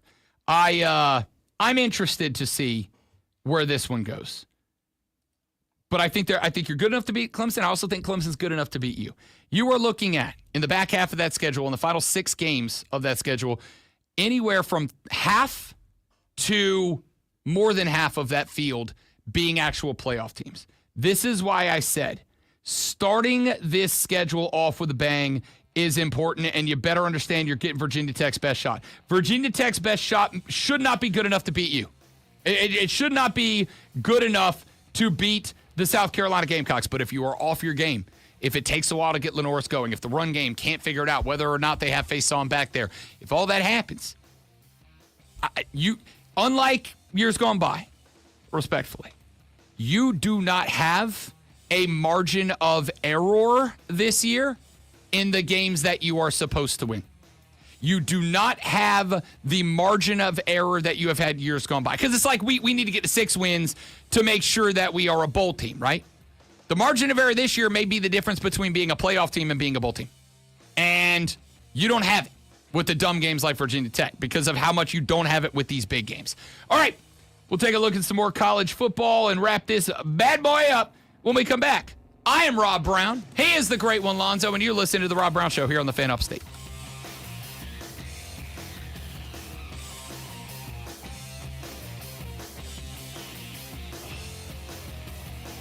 Be right back, dudes.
Brown Show, final segment of the day, final segment of the day. I don't know why I was about to say the week. What is...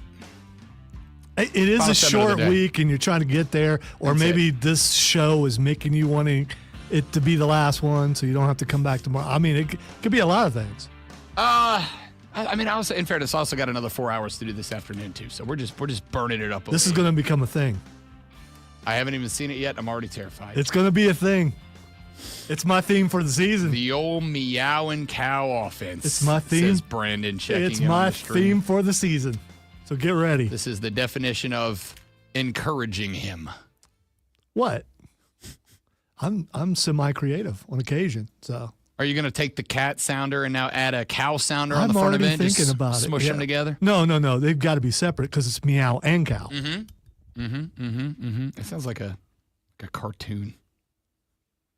Anyway, we'll see. We'll see That's what cow, that's cow and chicken. We'll see what terrifying direction Lonzo decides to go with the meow and cow offense that they're going to run down there in Clemson this year.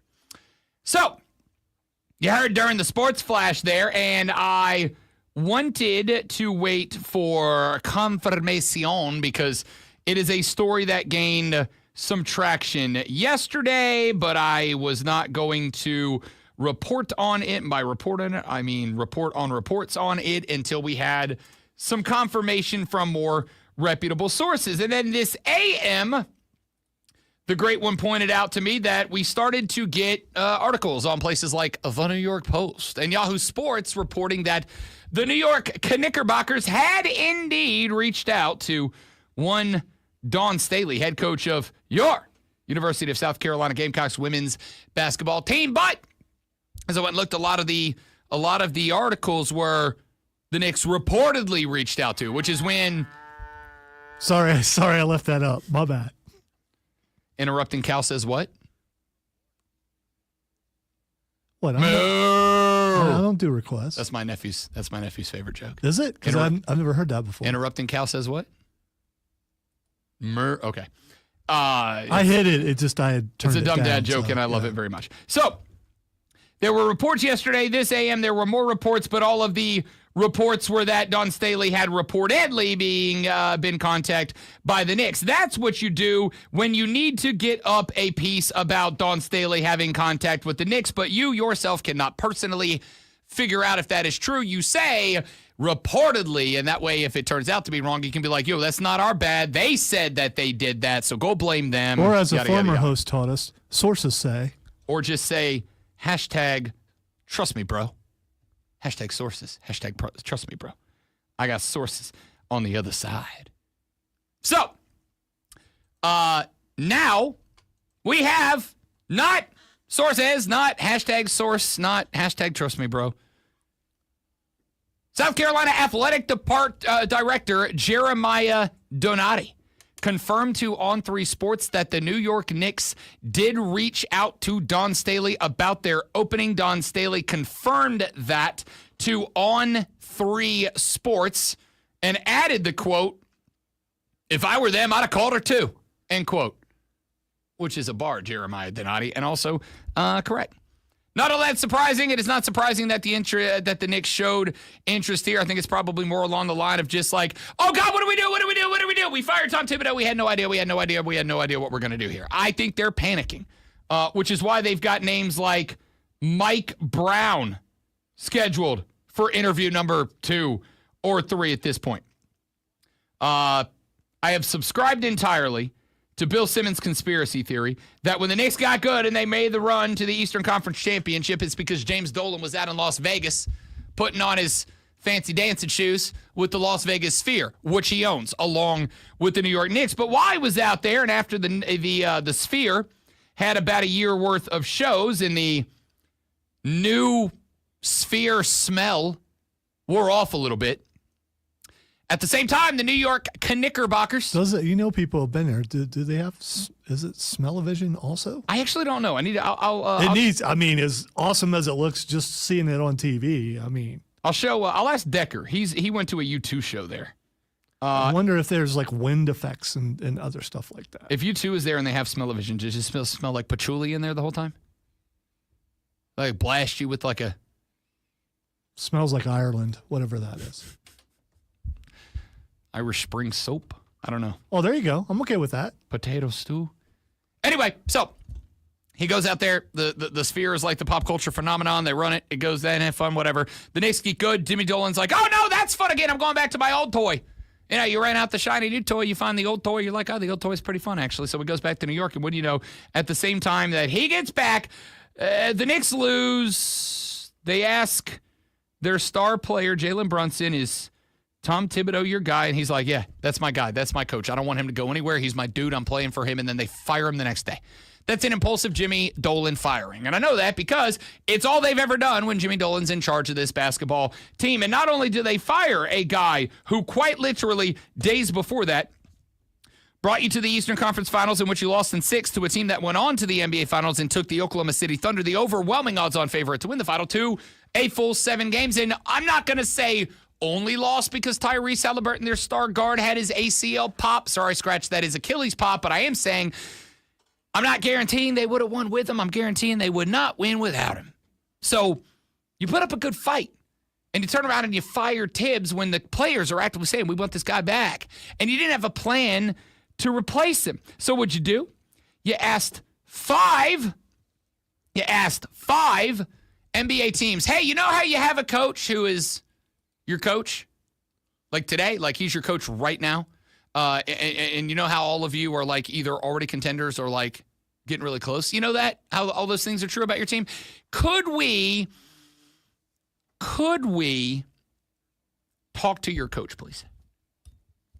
It's like walking into a bar and walking up to a dude who's got his arm around her waist and she's got her arm around his shoulder, and they're making at the bar, and you're like, hey, listen, you know how you have this girlfriend and she's like totally into you and you're totally into her and you guys are macking right here in front of you? Could I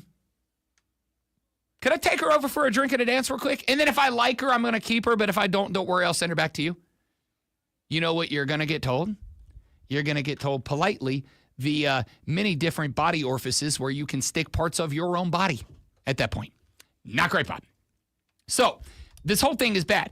To the point that, and I thought about this yesterday. We didn't really go too deep down the rabbit hole because, again, it was just speculation that Dawn Staley was going to be in communication with the New York Knicks. So the New York Knicks, I guess I should say, would be in communication with Dawn Staley. But it was a conversation that we had for some degree because both Lonzo and I came up to similar conclusions, different paths. My take was there's a lot of pressure on Dawn Staley if she takes the job. There's a lot of pressure on Dawn Staley because if she shows up and she does not win, if she shows up and she doesn't make the playoffs or the team gets worse or whatever, unfortunately, there's going to be a whole bunch of toxic masculinity out there that's going to go, see, I told you women don't belong in men's sports. And I don't want to use cliches, but like set the movement back, right? Like everything that Becky Hammon has done and the what are we sitting on like now 8 or 9 assistant coaches in the NFL, all the work that these women have been doing to elevate their cause and their purpose for women in coaching roles in men's sports. Like if Dawn Staley goes and fails, a lot of people are going to go, they're not going to give her the same reaction that they would another coach that tries and fails. They're going to go, see, I told you women don't belong. But Lonzo brought up a point on the other side. The amount of pressure that's on her just to win because she's a coach. Because she's a college coach going to the pros. And we've always talked about college football coaches going to the pros and failing. How often do college basketball coaches go from college to the pros and fail? That's a great question. And because you asked it during that last break, I did my best to find the answer, or at least as many as I could come up with. Here's what you got. Rick Pitino spent 2 different stints in the NBA. He was with the New York Knicks from 1987 to 1989. He went 94-74, solid. He was with the Boston Celtics after he won at Louisville, won a NCAA title at Kentucky in 1996. Then he went to Boston, 102-146, sucked a lot, went back to college, ended up at Louisville and winning a title there. Billy Donovan, Florida Gator head coach 1996 to 2015. I got 2 championships in 06 and 07. Went to the NBA, coached the Thunder from 2015 to 19. 399 and 313. 1 Western Conference Finals appearance. Now with the Chicago Bulls. 6 total playoff berths. Not bad. Not great. Not bad. Not great, not bad. He's still like won slightly more than he's lost? Yes, 399 and 313. So he's like 62%. All right. Brad Stevens, I'd say, is like the exception to the rule here. There's one more. I'll get to it in a minute. Coached at Butler from 2007 to 2013. 2 Final Four appearances there. Then he went to Boston. Coached there from 2013 to 21. He was 354 and 282 regular season. Reached the Eastern Conference Finals in 2018. Did not win a championship, but I would also say that it was his Celtics run that set up the Celtics run that ended up winning a championship a couple of years later. But a 354, 282 record's pretty damn good. So I'd say successful, not as much. Larry Brown is the only coach to win an NCAA and NBA championship. Had a career record in the NBA with the Detroit Pistons of 1327, 1011. Won an NCAA title with Kansas in 1998. Here are some of the other guys who it did not work out for. Mike Dunlap was with the Bobcats, 21 and 61. Reggie Theus, 44 and 62. Mike Montgomery went from Stanford to Golden State, 68 and 96. Leonard Hamilton was at Miami, went to the Wizards, 19 and 63 before he went back to Florida State. Lon Kruger, Illinois to Atlanta. 36% win rate. Tim Floyd, Steve Albach, Bill Fitch. Nobody really did good. There's a couple of other guys that could be mentioned, including Mark Dagnapa, though he was actually more of a trainer-assistant coach before he got to the NBA. Great question. That's on me. That's 100% my bad. Could Dawn break that mold is all I was going to ask you. Yeah, you hesitated. Yeah, I know. I mean, when it is time. All right, the first thing it's Xing today on What the X is Bobby Bonilla. Is it today? It is today. I went all this time and we did not acknowledge the greatest day of all the days, Bobby Bonilla Day. Still a lot of money he's getting paid today. Honestly, I suck at my job. Congratulations to Bobby Bonilla, who gets another $1.19 million from the New York Mets today as a result of a 2000 contract buyout, and he will continue to receive that for another 10 years. Way to go, dude. Seriously. Good job. In the year 2000, instead of paying Bobby Bonilla a lump sum of $6 million, the Mets agreed. Here's why Bobby Bonilla is fun, all right? For those of you who maybe don't know the background. Instead of paying him $6 million to walk up out the door in the year 2000, they agreed to pay him $1.19 million annually for 25 years. Now, Alonzo, you know me, I'm bad at math, but 1.19 times 25 is definitely more than 25. Right? Yeah. Okay, because it's like the 0.19, but I can throw that away. Like Common Core math here. Get rid of the 0.19. Just do the 1 times the 25. I'll take that 0.19 every year. You give it to me. I'll take it. Or they could have paid him $6 million once and never seen him again. Yep, they could have. They didn't. Way to go. Hey, Mets, I'll never quit you. All right, the next thing it's Xing is Debbie Harry. Like from Blondie? Yes. I'm just glad that you knew who it was. No, I love. Listen, yeah, I love Debbie. When is I she was still alive? Yes, is she? is. Is it her birthday then? It is. Heyo. I'm gonna say she was born sometime in the mid 40s, so I'm gonna 80. Exactly. She's 80. Oh, years really? old. Yeah. Bang, nailed it. Yeah. Nice.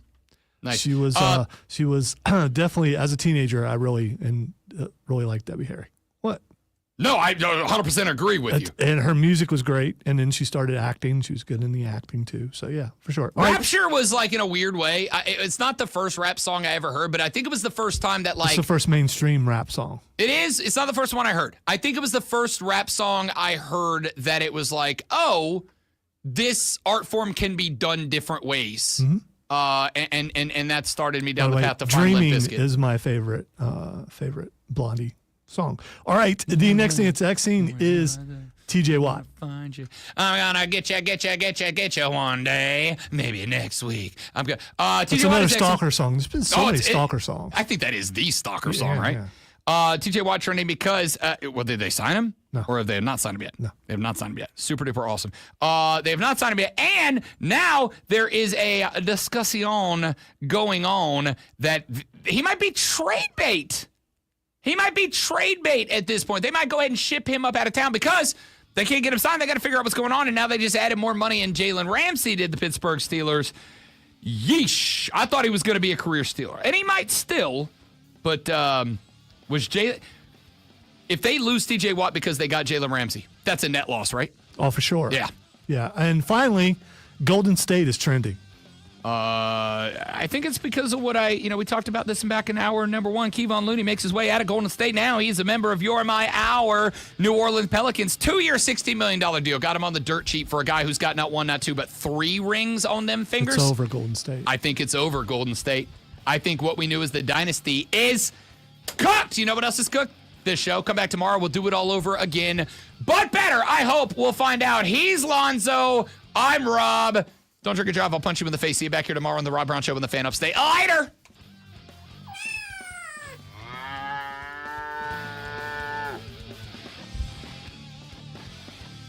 Are we going meow and cow or cow and meow?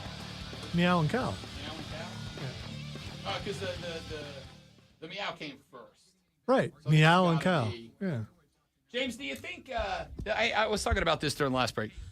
You think Dawn hangs out until the Sixers job comes open? Like, if she's going to go, that's where she's going to go, right? Because I have to imagine she's got, even if Nick Nurse is there right now, which I really like kind of Nick Nurse, I got to imagine that with all of the pressure and all of the knowledge of what being the first female head coach of the NBA is going to entail, if she decides to do it. Really, first female head coach of any of the big 4, right? I have to imagine that she is going to want to create for herself every advantage and to decrease every disadvantage.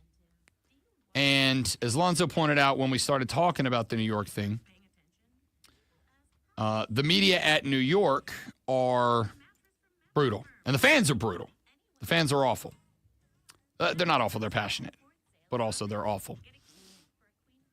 If she goes to Philly, and this is a question you can answer better than I. If she goes to Philly, do the Philly fans embrace her as a returning and conquering hero? Does Philly look at Dawn and go, what an absolute icon and pillar of our community, so therefore we're going to give her patience and grace and forgiveness that we have not given to anybody else? I don't know. I'm interested. I don't know that she leaves South Carolina. Again, that school is willing to give her anything she wants.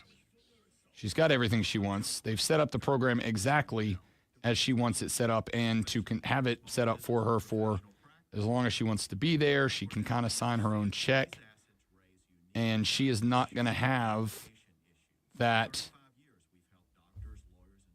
leverage, level of control, whatever you want to call it, at the NBA. And the other fear that I have is that whoever hires her to the NBA, if she ever decides she wants to go, the other fear I have is that the team that hires her is like, okay, let's make a splash, but also we're kind of nervous, right? Also, we're kind of nervous about making this history-making moment. And if they get stuck with, if she gets stuck with a GM who's like really nervous, really apprehensive about having made the right or the wrong move, and they get over-controlling, right? They're like, I am going to dictate to you how our franchise is going to be run. You just coaching game days. Then I don't think it works. I also think that if you are whoever hires Dawn Staley, your interview process with potential players, whether it is through free agency or through the draft, whatever, has got to be unique, right? Like, you have to figure out if you can get a read, is this the type of player who and I hate that this is how it is, but this is how it is. Are you the type of player that will take instruction and coaching from a woman? Will you treat it the same way as if it was from a male coach? Would you respond the same way? Would you act the same way? Whatever.